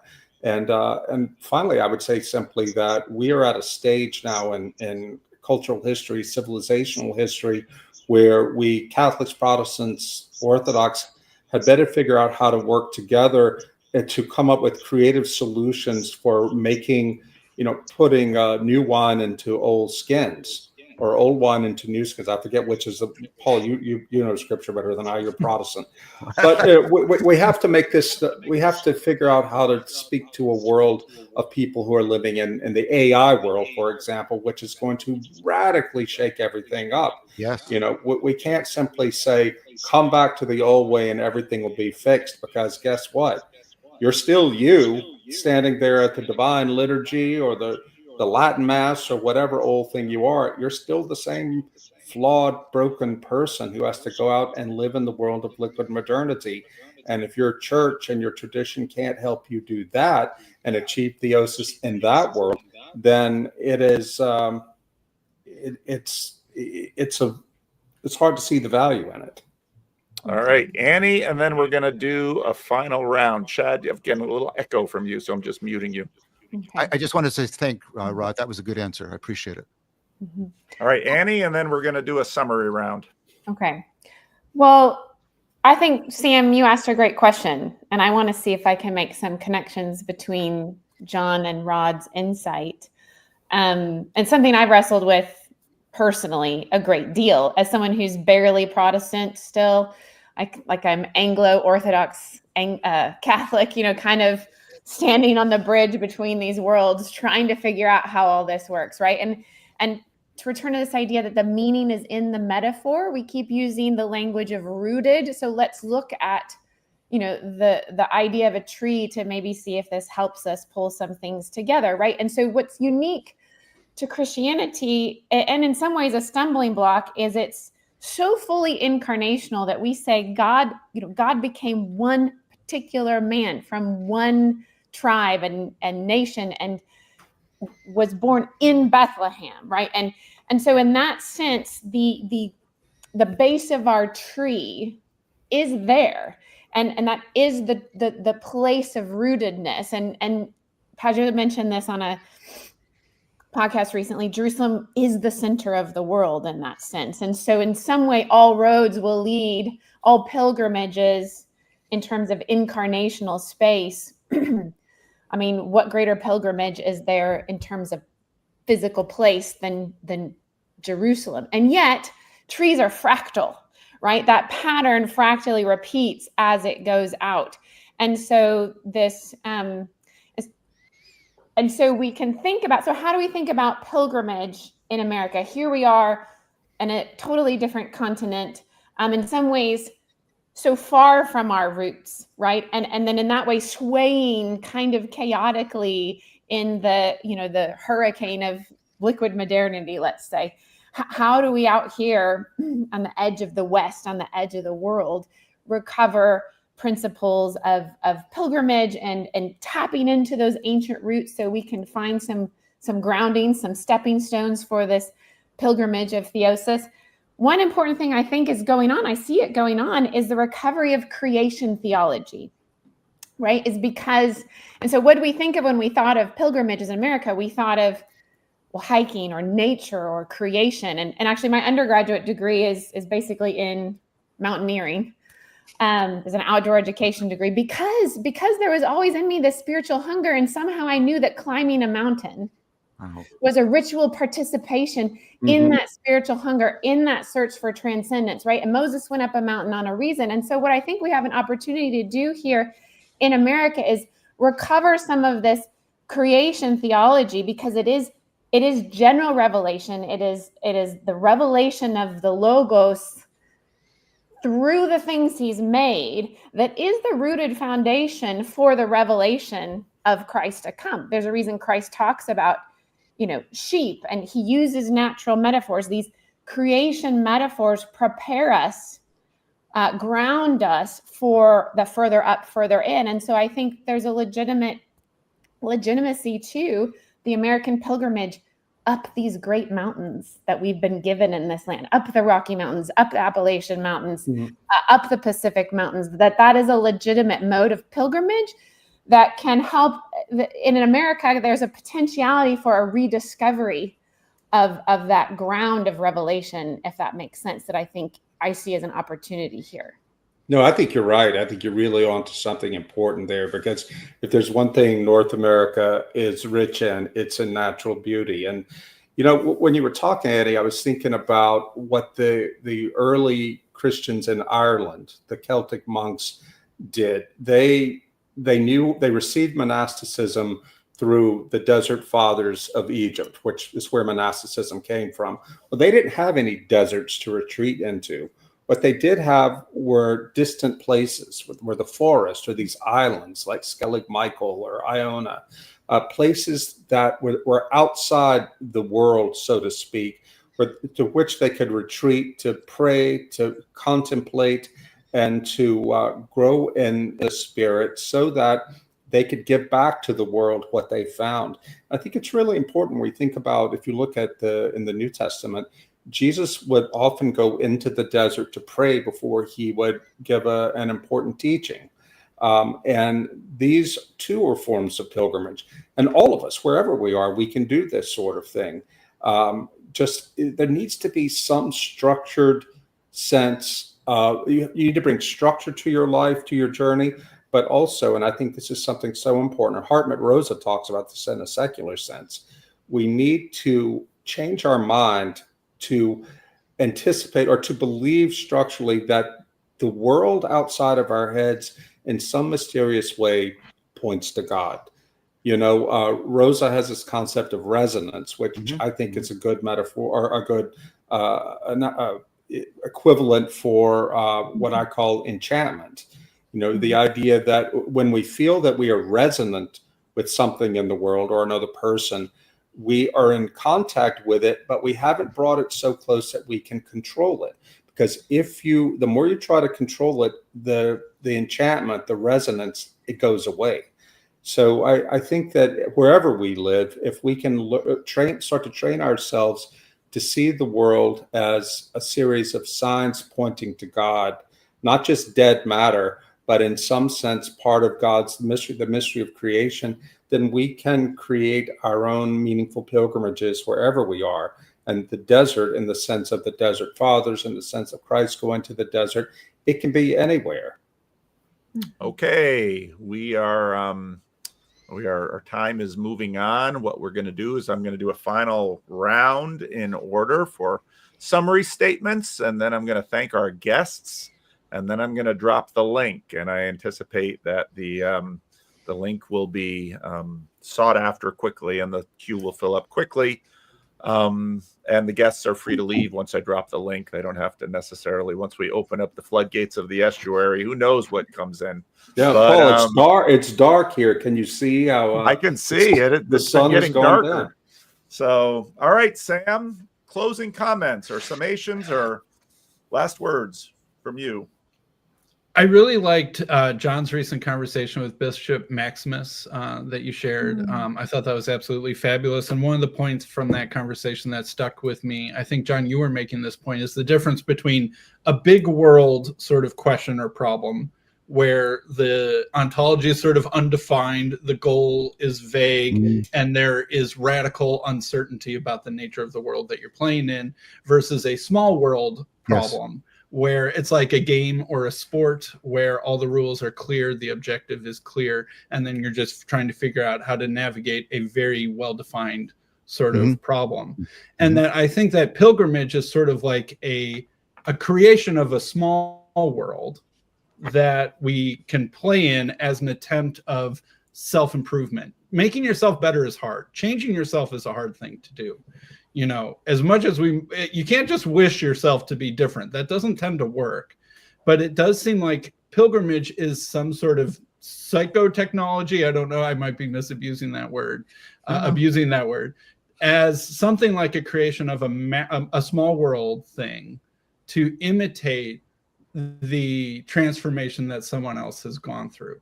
Because a pilgrimage is often an imitation of some world transformative event, normally that some individual or group of people went through, and that we're trying to kind of grab at that magic sauce or something like that happened in that extremely meaningful time, whether it's the Exodus, Jesus dying on the cross, or even the Revolutionary War in America or something like that. But the point is that it's supposed to change our real world. It's a creation of a small world that's supposed to ripple back up into your big world. And I think that's where I would try and connect it to with what Chad was saying, that really, you know, what we want is to be able to change ourselves for the better. That's what theosis is, or letting ourselves be changed by a force bigger than ourselves for the better, but we still have to participate and open ourselves up to that. And that, you know, looks like loving your wife better, treating your kids better, being a better parent, being a better family member or a community member and stuff like that. And that I think that, you know, the crucifixion of Jesus is the ultimate pilgrimage. It's a small world and a big world event that happened all at the same time. And so now that's excellent. Bow on top. Yeah. Great. Wonderful. Annie. Hard one to follow. Yeah. Goodness. I think I'm fascinated, John, by what the topic you brought up about the new ontologies of our, I assume you mean our digital spaces, our LLM egregores and such things. And I want to try and connect this in a summary statement to what we've been talking about, being rooted in embodied pilgrimages. There was a motto I got from, I think Michael Ward made it up, but I'm not sure, but that's the one I got it from, where he says, let the good serve the better and both serve the best. And so as we try to interface with this complicated world, let good things, we're having a digital conversation. This is good. Let it serve what is better, which is my life with my embodied family, my local community, and let both of those things serve what is best, which is that center of the world. So as a Christian, I would say my Eucharistic community, where we gather together in ritual to aim toward God together, to participate in the life of God together, to try to structure our lives fractally that way, so that you know, one way I think about that is I'll go talk to my husband about this conversation. Maybe I'll share it with someone in my book group who comes to my actual house for a book club so we could talk about it more, and maybe we'll meditate on some way that could help us grow in our ritual life together as a church, right? So just trying to think about the fractal ordering of our lives so that the branches are rooted, or, you know, the leaves, the branchlets are rooted into the branches, and the branches are rooted into the trunk. And that grounding ultimately, right, is in our physical lives. The sun still rises and sets. The winter still comes and goes. And how we can order that fractally in that incarnational space, I think will help us deal epistemologically, spiritually, relationally with the moving winds of modernity, you know, at the edges. So that's kind of the takeaway that I am thinking about at the end of our conversation. Okay, thank you, Annie. Rod. Yeah, well, what I'm thinking is I can't wait to get to Chicago and see some of you people in real life, because we have a lot of work to do, and not just work, we have a lot of play to do, meaningful play, because this is the meaning crisis is something that all of us are caught up in, and the people we love are caught up in. And all of us from our traditions, the various Christian traditions, and even outside the Christian tradition, but who have something important to say about what the meaning crisis is and how we might address it. We all need to be at the table. And I'm thinking as we finish about what struck me so much about seeing the Chartres Cathedral at age 17. I remember the thought that came through my mind standing there in the labyrinth in the middle was, I want to know the God that inspired men whose names we don't even know to build such a temple for his glory and for his worship. Those anonymous men knew God in a way that I think so many of us just aren't capable of anymore, you know, in modernity. But if there were once men and women who knew God in that way, there can be again, if we can recover that. And one book I would recommend to everyone that was so important to helping me work my way through this is Heavenly Participation by Hans Boersma, formerly a Reformed theologian, now Anglican. And he talks about in the first millennium of Christianity, everyone believed that in some sense, just to live was to participate in the life of God. God wasn't just a being, the supreme being who was out there far away in heaven, but he was near. And as we Orthodox say in our morning prayer, we address the God who is everywhere present and fills all things. That was the way all Christians once saw it up into the modern times, up until, frankly, and this is a conversation maybe we can have at the Midwestuary, up until the time of nominalism, which separated God from creation in a way that hadn't been done before. And of course, this paves the way for Descartes several centuries later to do the mind-body split. And John has written so powerfully about how that affected us.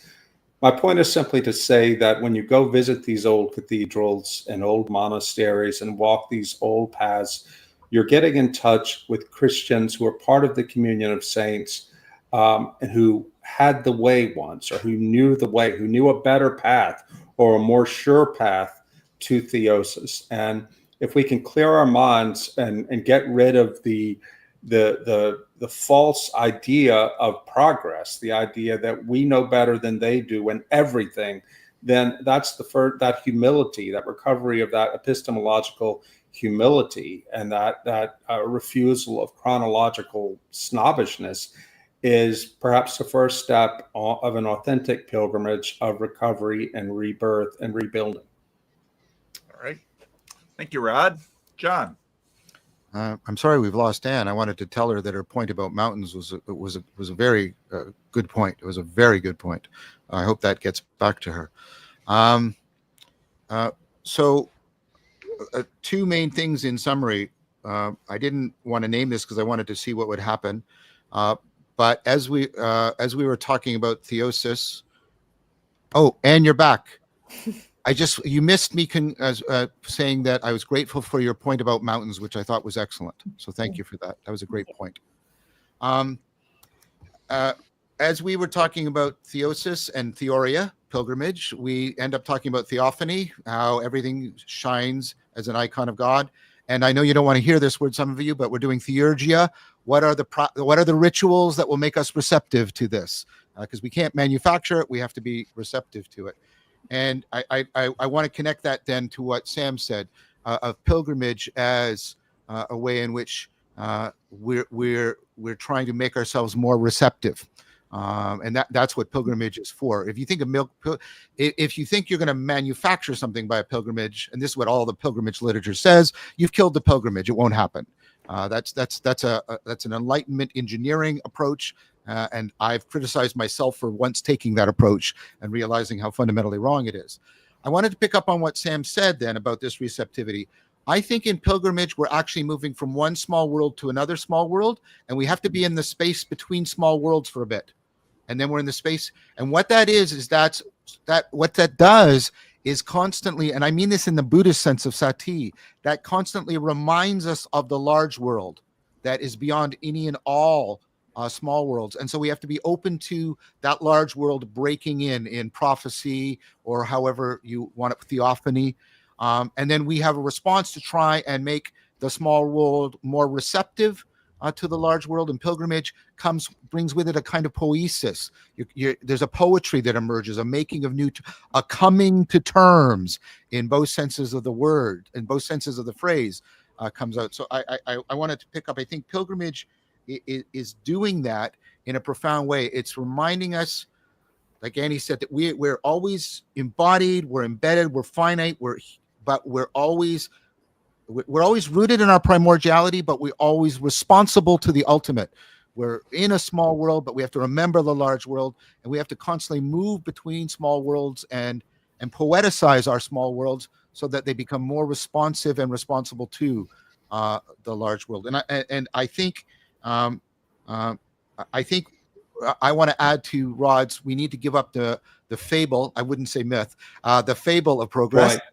I would say we need to give up the fable of the autonomous self. I think this is actually having the effect of making us vulnerable to demonic forces, Molochian forces, egregores, and insidious nudging, and all that kind of stuff. And so that's my summary. All right, thank you, John. Chad, you're muted, so don't forget to unmute. I think it's working. Okay. Yeah. I would just, first of all, I want to thank John and Rod and Annie, you guys, for taking your time to come spend with us. I really, really appreciate it. I'm really looking forward to the event. And these things are always that's going to be I think a memorable event in my own life. So I'm looking forward to that. Thank you. I'm thinking about I've had this sense for a long time that that people we have this. I have a desire to see the world change, and that and it's like John has said, it's combinatorially explosive. It's like I don't know how to how to get through to people and this and that, and it's like it's just too big. And how do I how do people change? And then I just think of alcoholics. They generally don't just like wake up one day and say, son of a bitch, I just think I should do better, and then they turn themselves into better people just because they something switches and they say, oh, I'm just going to do better. It's like, no, like they have to. Oftentimes we have to hit a wall, and unfortunately, like it's weird because I'm like this pessimistic optimist. I think it's gonna probably get a hell of a lot worse before it gets better. But being that we are liquid Modernians, we can breathe underwater. Like that's pretty great, and so like we should use that to our advantage. I mean, okay. It's wild, dude. Like, so my wife sponsors a woman who, who grew up in a terrible situation, who didn't have God or spirituality in her life, And then she ended up burning her life to the ground and then coming into like a 12-step program. And one day she started like the way that she was ushered into spirituality through crystals. Okay. And my wife is like, okay, whatever. But anyways, she helped her along the way. And then one day she started watching Joel Osteen, of all people, for crying out loud. And she like started to find her higher power started to kind of take shape out of this liquid man, abominable liquid dude, you know. And then one day she comes to us, she said, "Did you guys know that Easter had something to do with Jesus?" And we're like, "Of course, yeah." And she's like, "I had no idea." And that's like there are so many people that's like that. And like so I don't know.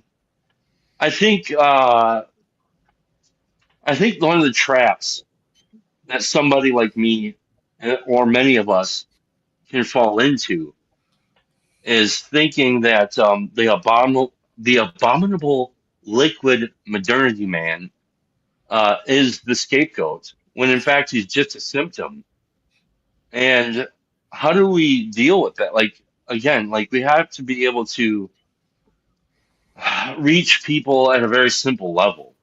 Most people, I think, are very, very simple. Have but like have a desire to be different and don't know how to. And yeah, that's liquid modernity and all that stuff. But at the same time, like I don't know how much longer liquid modernity is actually going to be progressing. To be honest, I mean, how much further can it honestly get? I mean, are we going to run into some sort of like liquid, or I'm sorry, like ice age modernity? Because at some point it's just got to kind of hit a wall and just be like, and just freeze up, and we'll just be standing around like, well, I guess nothing's changed. Yeah, we got AI now. Well, that's great, but like, I don't know. I don't know what to say. I probably sound like a crazy person, but I don't know. I just want to thank you guys for taking the time. I think the thing I just want to say is mostly is, can we not be assholes to people? I think that's it. Like, I think that's in the Desert Fathers. Actually. That makes Or, I mean, sense in to the me. Philokalia. Yeah. It's sort of like Jordan Peterson. Tell the truth or at least don't lie. It's like love your neighbor or at least don't be an asshole. Right. Exactly. All right. Well, So that's all I have, but thank you guys. Well, I've enjoyed this conversation tremendously, and as Rod said, for me, it's in anticipation of being together in Chicago, and that for some, you know, we have two young men, John Demere and Joe Cross, who have been traversing all the estuaries around the country, and their last stop, they're on a pilgrimage. They're creating a new pilgrimage path. Yeah, that's right. And fortunately, they stopped in Sacramento, and I just was able to catch them right when I got back from vacation. And actually, Jonathan Demere said to me, he said, you know, when I named the channel, I said, this is the first estuary road trip, because he said, I don't want this one to be the last. I want other people to do this. And in fact, I mentioned to him, John Vanderklay and I, back in the meetup days, we had started that, and it was stopped by COVID. And so I am really anticipating being in Chicago with all of you. And the frustrating thing about these conferences is that there just is never quite as much time as I'd like to really get the chance to get to know as many of you as I really want to. And, you know, I think about, I've had, you know, little bits of time with John Vervaeke, not nearly enough, but I treasure what I've had. You know, I've had little glances with Rod at points. Hopefully I'll get a chance to get to know him. I'll meet Annie for the first time. Sam Tiedemann has made his way to Sacramento before. And of course, Chad I love. And I can't wait to see Chad again in Chicago. So thank all of you, especially those of you who are on here, have come on, John and Rod and Annie. And I am going to drop the link. You are welcome to stay, but when I sort of open up this, you know, the Dutch have this great system. When I went to the Netherlands, Van Donk had to show me everything that little country had to offer. And so we went to this great sea work that holds out the flood. And I am going to lift the gate and open the flood, and probably a sea monster or two will come in. But, hey, playing with Leviathan, if you can sort of stomach it, it can be quite a thing. If you want to go deep, you got to be prepared to wrestle with Leviathan. There you go. There you go. So I'm dropping the link, and this will basically go until it peters out or I have to leave because I have other work I need to do. But any of you who want to excuse yourself anywhere in between, you're more than welcome to do so. And I usually take people in the order that they come in, and the first person to come in is our dear Sherry. I had to get here. Welcome, Sherry. What do you have to say? Well, I didn't get to hear the whole thing. I'm going to have to go back and listen because you guys were touching on something that is so dear to me. The whole idea of pilgrimage. I've been really kind of turning that around in my mind. Like what is happening when human beings go on pilgrimage? It's not just well, I think it's probably always been religious, but it's not just confined to what we understand today as religion, right? People have been wandering off into the wilderness forever. And I personally made myself pilgrimage. So, and I didn't go on a known pilgrimage. I pilgrimaged on my own property. So I live on a very large property, and I have an icon of my patron saint that I put up in the woods.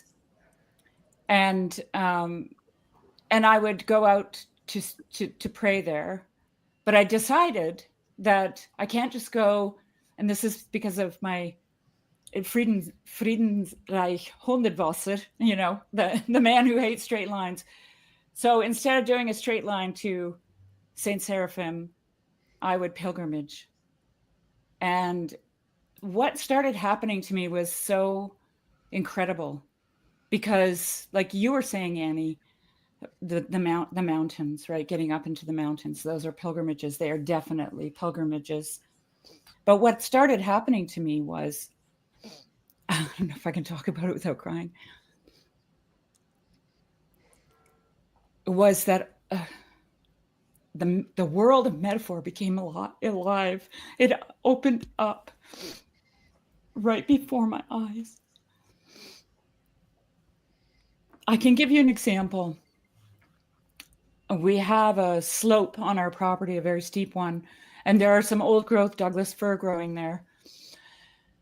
And we were really saddened because we had a beetle go through that was killing them all. And so, we used to visit them because they're so old and they had dens underneath of them. And, they were very much alive to us, my husband and I. And I was walking on my way to St. Seraphim, and I was taking this long way around, and I came across a place where 4 or 5 of them had all come down in a windstorm. And my first thought was, oh, this is terrible, right? Oh no, they're dead. They're gone. And then I started to look around. I started to attend. And what I saw was that there was all kinds of new growth there.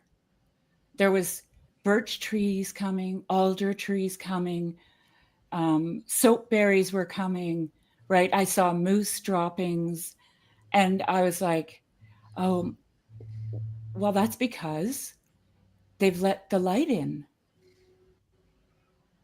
And then I'm going, they let the light in, and anyway, the whole thing was, as John would say, combinatorially explosive in the best way possible. Okay. So all I wanted to do, I wrote a little thing here when I was listening to you guys talking, and I just wanted to read it. Pilgrimage is about attention. It includes a kind of poverty, which cultivates reliance, which cultivates gratitude. It opens us up to the great invitation. The invitation is an invitation to enter the story that we are in. All right. Thank you, Sherry. Always with a good reading. Appreciate it. All right. Alex, what say you? So I love the notion as far as distinguishing a tourist travel versus a pilgrimage. I thought that was quite a profound metaphor. And the one thing is that I will add to that metaphor another picture. So think about the difficulties as far as the human experience and coexisting and putting up with our flaws. So the other metaphor that I want to add to that is a bridge. We want to get to the other side, right? I want to reach out to people. I want to be a better husband, better, fill in the blank, right? We want to get there, but we know that, okay, I'm flawed. I need to build something. That's a metaphor. So there's the bridge. The concept about the bridge, though, that is, and this is a thing that is really hard for the notion to sink in, is that bridges need to be stress tested, because a bridge does no good if it doesn't hold the weight. You want to get to the other side, so you don't want to take shortcuts. You want to be as clear with reality as possible. So truth, I know that's a tricky word, but so you want to be precise. You also have limited funds and time, etc. So what I'm saying is, people, we're complicated, and we're constantly falling flat on our face because we are difficult. We just carry a lot of baggage. So how do we build that bridge that can withstand the weight so that we can be kind? Like, Chad was saying, just don't be, yeah. So we need to be more cordial. So how do we even get there? How do we get to the other side? And so there's two words I want to say to make the long story short. Collaboration, obviously that's simple but harder to do, and then calibration. So those are two C words. So to help remember, right? Calibration, collaboration. And the thing about calibrating thing is because I need to be attuned to who it is that I'm talking to, right? If it's my wife versus my coworker versus my boss versus my neighbor, I'm going to have a different sense of reaching them. So what am I saying with this? We're going to be able to adapt. And that's easier said than done. How do we adapt to the other person? Because many of us live in a desert, another metaphor, in a desert type of family structure, the Arctic, the jungle, the forest, the city, the farming community. So we all have our normal in our own truth, in our own goals, fears, and can we just get along? Can I really have a conversation with you? How do we grow in this messy thing we call the human experience, right? As a Christian, man, oh man, do I fall flat on my face many times because I heed to pay attention to the message of, to be a servant instead of trying to be the master. I'm not the master, but yet I fall flat on my face time and time again. Anyways, sorry, that's kind of going long. Okay. Thank you, Alex. Michael Sartori, what say you? Well, I thought, everything about the conversation was great and touched on many topics that have been near and dear to my heart.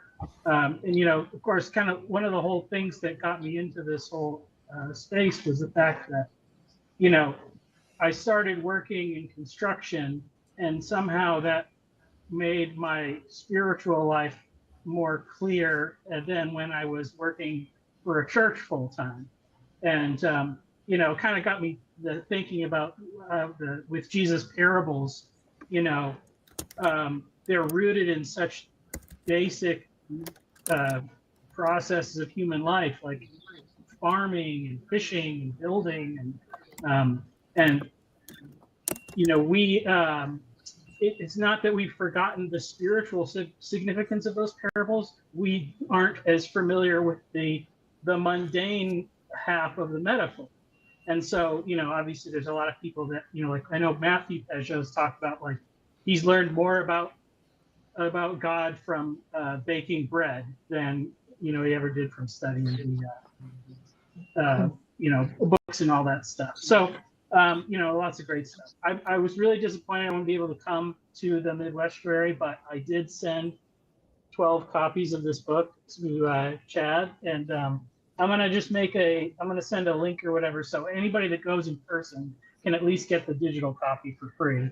So as a little more incentive for people to, look forward to that.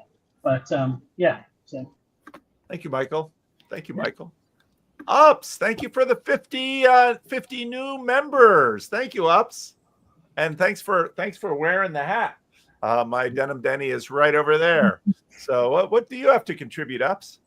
Yeah, I just wanted to say thank you, Paul, for having this conference. A lot of people miss you and your live streams. This one was particularly enjoyable. And I just wanted to hop in and say hi to everyone. And I'm really looking forward to meet every one of you. Are you coming? Yeah, I'm coming. Yeah. Oh, wonderful. Yeah. And also getting the chance to meet many of you for the very first time, including Chad, Green, and even John. So that will be awesome. So wonderful. Yeah. Well, thank you, Ups. Thank you. Thank you. Mr. Grim Grizz, your hair's pulled back. You're looking very tame and civilized here. I assume you're... There was company. There was company. So did you guys figure out what a spirit is? No, that we'll have to. You'll have to stay tuned, because that's probably where my keynote is going to go. I mean, if you want to know what my keynote is, you just watch what I'm doing on video right now, because I'm working on that. Well, it's awful suspicious to me that you bring these people on to make Estuary, and they end up talking about a pilgrimage, right as we're all about to pilgrimage to Midwestuary. I was hoping to catch John, because I think he needs to do the Canterbury Tales of the Philosophical Silk Road. I hope he catches that clip. Good to see everybody. I'll see you at the thing. Do you have a card for the show, Grizz? Fine. From the Jux deck, the Queen of Clubs. Queen of Clubs. There we go. Thank you, Grizz. Joshua Morris, first time I've seen your face, I think. Yeah, this is my first time on here. Are you coming out of the lurk? I am coming out of the lurk. I didn't know you just let anybody in here. This is crazy. I do. I really just let anybody in here. That is true. Yeah. So welcome. Tell us a little bit about yourself. Thank you. Yeah. Well, I'm from Pennsylvania, the Harrisburg, Pennsylvania area. I grew up like non-denominational Protestant. I'm very grateful for my upbringing. I was brought up in a pretty conservative family. We ate around the dinner table. We went to church every Sunday, and I'm so grateful for that. But then COVID hits, and then a lot of things happen within my family, and I'm thinking I want to become the best man that I can be so that this doesn't happen to my family. I want to become the best Christian that I can be. So I looked more into church history. I was very fond of Jonathan Peugeot and listening to the way that he described reality. And I've been listening to him for about 6 years at this point. Okay. And through... You don't look old enough to have been able to listen to anything for 6 years. So, yeah, well, I started listening to Jordan Peterson like my junior or senior year of high school. So about 2018. Okay. All right. I'm sorry. I shouldn't have interrupted. Keep going. No, you're all good. And then that sort of led me towards this more traditional forms of Christianity. So I ended up being baptized Orthodox Christian in 2024. And since then, I've just been paying attention to all these types of conversations. I watch your channel all the time, John Vervaeke, of course, Jonathan Pajot. And now I'm here. All right. All right. Well, I'm glad you clicked the link. So, Thank you. do you have a question or a statement you'd like to make about Yeah, I was just conversation? thinking, so we talk a lot about reality being a hierarchy itself. And we're talking about these pilgrimages and we're talking about these small and large worlds. And I was thinking within the context of like the American religion, like people will go and see the Liberty Bell, or they'll go and see like George Washington's house, but you won't see them falling to their knees and weeping like a Christian would going to the Jordan River, like a Christian would going to the Church of the Holy Sepulchre. And that's not to say these things are bad. They're just within the hierarchy of reality. They're just lower pilgrimages. They're smaller worlds. And what I've been trying to do just locally is try and keep encouraging people up that hierarchy towards the higher pilgrimages, towards those larger worlds within their smaller world. So like Peterson talks all the time, start with yourself, clean your own room. And then from that, you can build out. So like within my own experience, I joined the church about a year ago, a little over a year ago, and I just tried to dive in. So I tried to become as part of as many ministries as possible. Maybe too many, and then I have to back off a little bit. But that's what I like to do. I like to dive head first and then figure it out from there. And I think what we need to encourage people to continue doing. Keep looking upwards, keep moving forwards. That's really wise, Joshua. That's really wise. And you make me think maybe we can't afford to go pilgrimage to where Jesus was baptized. I could return once a year to where I was baptized. Sure. Right? And in that way, fractally participate in the broader story.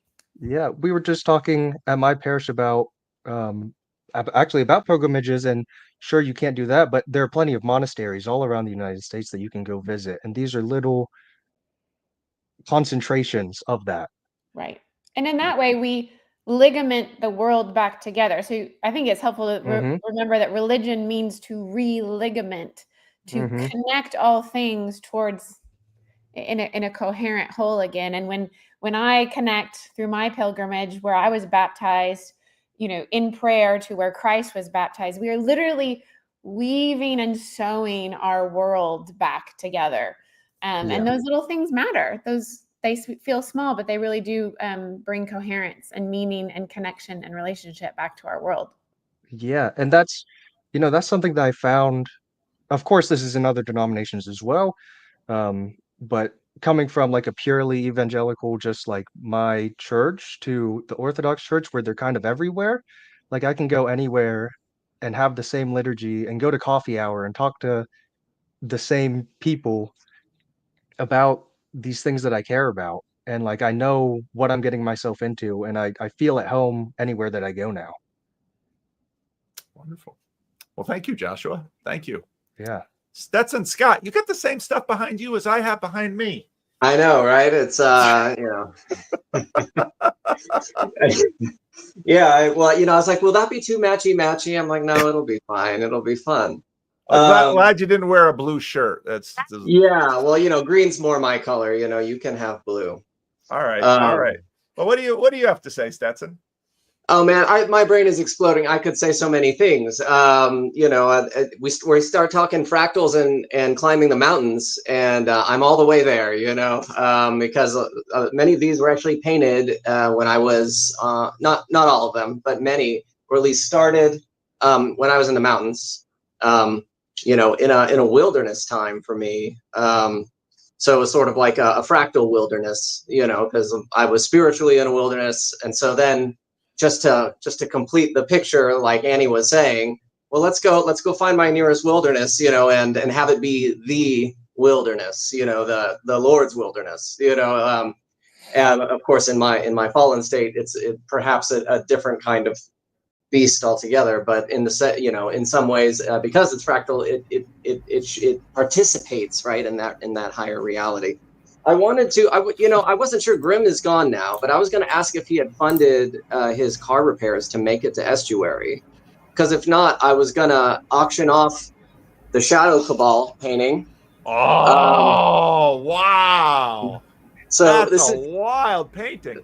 Yeah, we got like set here with this hypnotic, Oculus in between his horns. This is, these are fallen angels. So, if you want to know what spirit is, it's the indivisible sort of eternal reality that God has given to the dirt, and so that I still am working out the whole, the ontology of man. Is it 3 parts? Is it 5? Who knows? Is it only one? But if I think that if it's in parts, and sort of my universalism depends on it being in parts.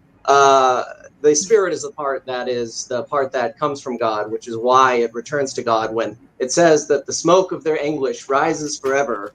That's the carbon that's being re-released from the breath of God put into man, and so that is what God redeems by this, because the smoke in the temple is meant to signify the connection between God and his people having a barbecue, right? But it's also meant to be an offering upwards of the spirit of the thing.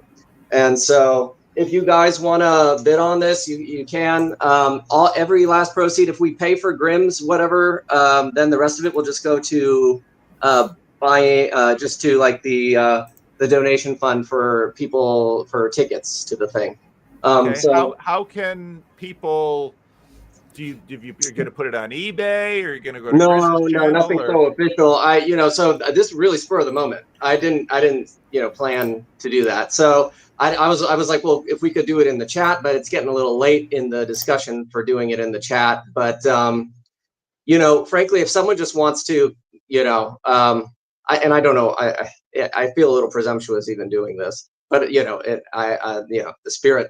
I think mechanically it's going to be difficult, and I'd Yeah, like no you worries. to get as much money as possible, because that looks Oh, like a really, I think so figure out mechanically how you want to do it, and then contact me, and I'll, maybe we'll put something up on the channel. Don't have a lot of time before Midwestuary, but would love to, any of those, to Grizz is getting his car fixed to try and get there. You can go to Grizz's channel and buy him a coffee and that way. But if someone were to just fund the rest of Grizz or something, and Grizz told me, I would just send it. I'll just get through a back channel their address and send this to them. All right. We don't need to maximize profit here. I mean, it is a picture. What are you going to do with bye, Annie. What are you going to do with a picture of demons other than? But there's someone out there who wants it. That's for sure. sure. Many artists have painted Lucifer and so on. There's things to be learned. It's in the we have depictions of the demons and Lucifer in the scriptures. So if it's not too low for the scriptures, I suppose it's not too low for me. All right. Yeah, that's all I really wanted to do. And thank you guys, and thank the people who have been on here. So I'm probably just going to duck out if that's all right. All right. Thank you, Stetson. Mr. Lee, first time of us seeing you. Introduce yourself a little bit. Hello, Paul. I've been watching you for quite a while now, actually. I think the first time I saw your video was just about 2018, I believe, when during the first rise of John Pearson. So ever since, to be honest with you, you probably put up 2 videos per day, so it's pretty much impossible to follow up with your speed. But time after time, I would come around and check out. So this would definitely be the first time I'm here in the Estuary. But I was in Annie's. If you know that Annie have had a class in Jonathan Petro's Circle. Till We Have Faces by C.S. Lewis. I was in that class, and I was very.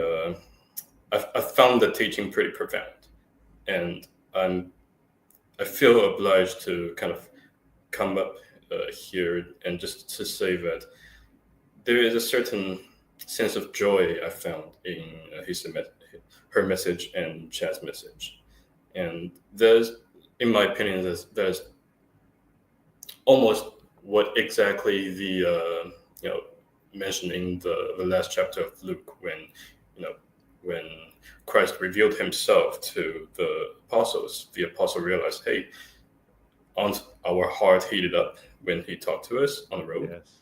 That's exactly how it felt like. I felt. So, the connection to C.S. Lewis again brought me, lead me into thinking of Surprised by Joy. Yes. And if you went back to Wordsworth's original poem, it goes like this: impatient as wind, I turned to share the transport. Oh, with whom but thee, deep buried in the sun tomb, that spot which no vicissitude can find. And you can see the connection already with pilgrimage. If I mentioned that part of the poet. So I just want to say that I really appreciate that all of these small clues that we get, all of these small treats, let's call it in the way that we get, they're really part of what's a better way to put it? They're the comforter, in my opinion. Mm-hmm. Yeah. Mm-hmm. And but then we know that we're not abandoned. Mm-hmm. Yeah. That's pretty much what I want to say. I'm pretty glad that I found you, Chad, because I haven't been watching Paul's video lately, I have to say, and it's definitely a very. I'm surprised by joy finding you today. That's what I can say. Oh, thank you. It's always a joy to find Chad. It really is. And again, Sam was right. It was a while ago that Chad says to me, I'd really like to do an estuary conference. And I said, well, you're not very far from Chicago. I'm sure you can find some colleagues and some people to join with you. And Chad, if you hadn't had that inkling and followed up with it and really brought it to life, we wouldn't have had this whole conversation today. So, you'd be surprised what you can do if you decide you want to do something. So thank you, Chad. All right. I am going to land the plane. You got any last word for us, Chad? I was just going to say it's just telos. It's just whatever they call that. What are they, theosis or something? I don't know. Yeah. My connection's horrible. I was just gonna say the pilgrimage, the American pilgrimage, is to wake up and look at where you're standing. That's what it is, right? I mean, if we don't have any kind of, our actual history is to wake up one day and say, oh my God, I'm oppressed. What are we doing? And so, like, each of us. That's all I want to say. It's weird. Thank you, Paul. Good night. Bye, everybody. Bye. All right. Sorry, David. I'm landing the plane. I will get you another time. So I think, as I said, you really want to catch Chad's poetry. Still I have it. There are moments I conveniently forget that I'm a 40-year-old man. The last vestiges of a ghost long dead. The ghost with the Messiah complex. A Messiah too lazy to rise or ascend. Happily hurt and hard. A hanger-on or haunting of a time past. A heroic dream of the harrowing of hell. Failure to launch. Cling to a life vest. Treading in spells that linger and last. Mom and Dad, righteous and mad, daydreamers with ghosts of their own. My memory of them stoic, looking with aims to pretend. Always on the brink of somewhere. Each a child dancing on the fence. On down the river. dreamt in the sunshine. Saturday morning cartoons, the only Sabbath I knew. A disciple of Jim Henson and John Hughes. Worship in cathedrals where the toys are us. Baptized in ball pits, a clown served the sacrament we eat. More Pepsi and Pizza Hut. Say please, say cheese. Between Kurt Cobain, a scrambled cable screen, towers tumbling, Super Bowls, and reality TV, the ghost is constitutionally unwilling and intrinsically unable to see and be seen, searching madly for attention to seek. But you could be anything. Never say never. If you've got nothing nice to say, don't say nothing, ever.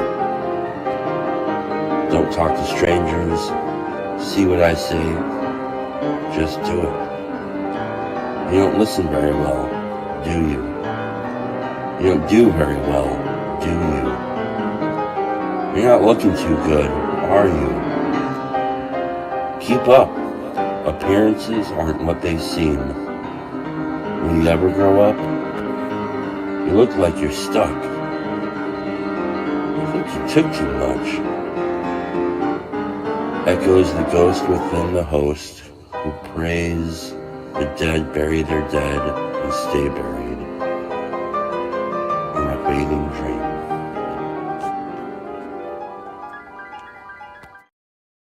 Also in today's community report, Clara, our resident sociologist, had some relevant things to say to the world.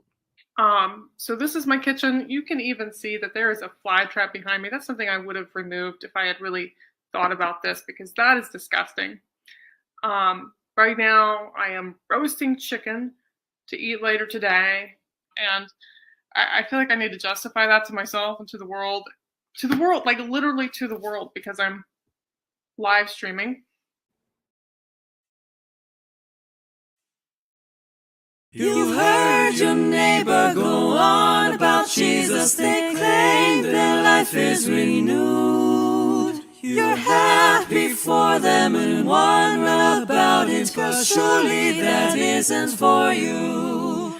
Well, what does it mean, and where does life lead, and what they say, could it be true?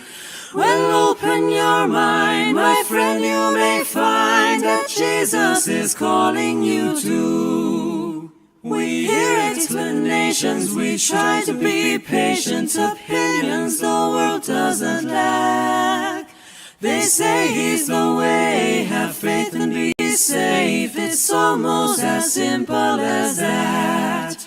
You look for a sign, well this is the time, the answers have come into view.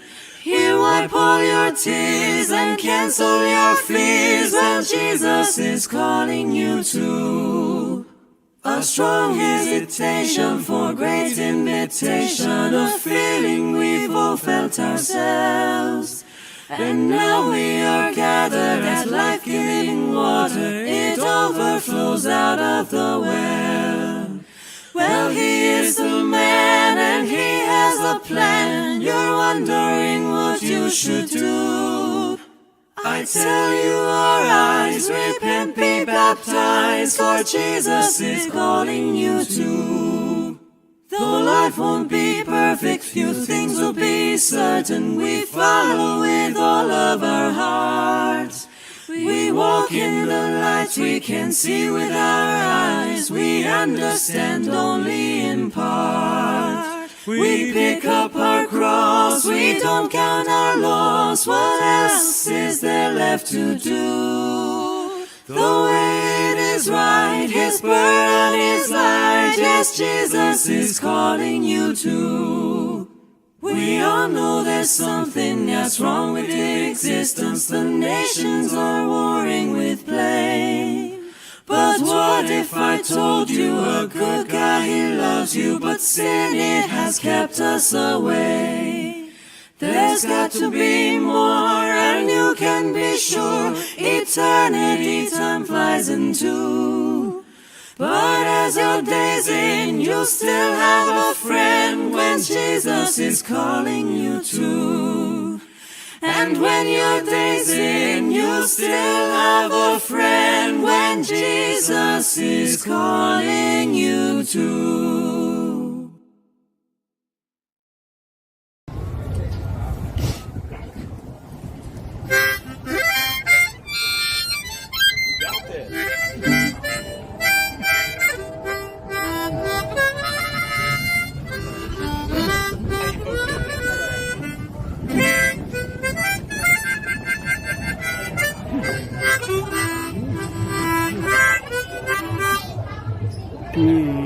Where are you here? Oh, there I am. Hey.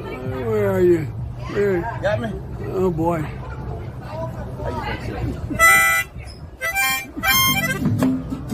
Yeah. Walk with me, Lord. Walk with me. Come on, man. Walk with me, Lord. Walk with me.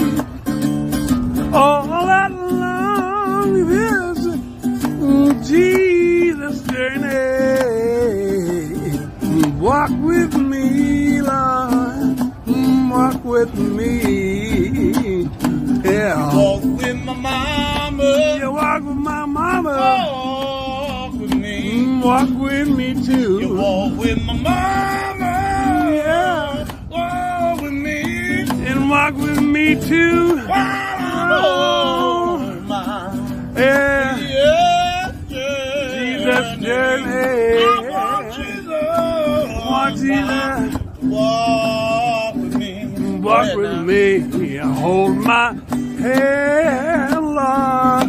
Hold my hand. Hold my hand, Lord. Hold my hand. All along this Jesus journey.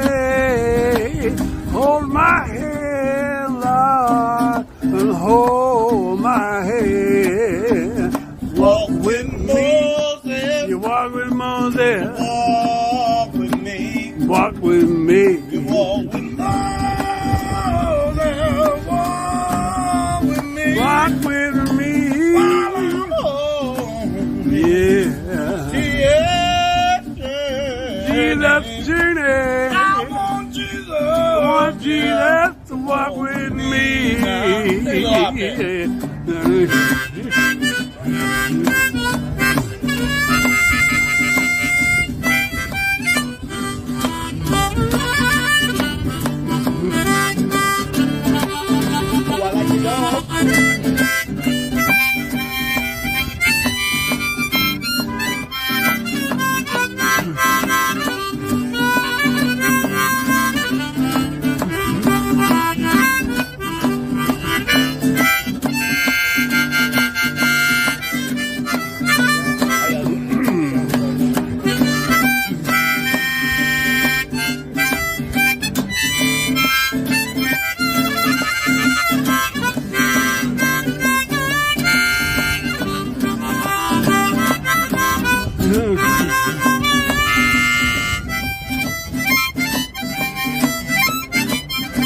Say, walk with me, Lord.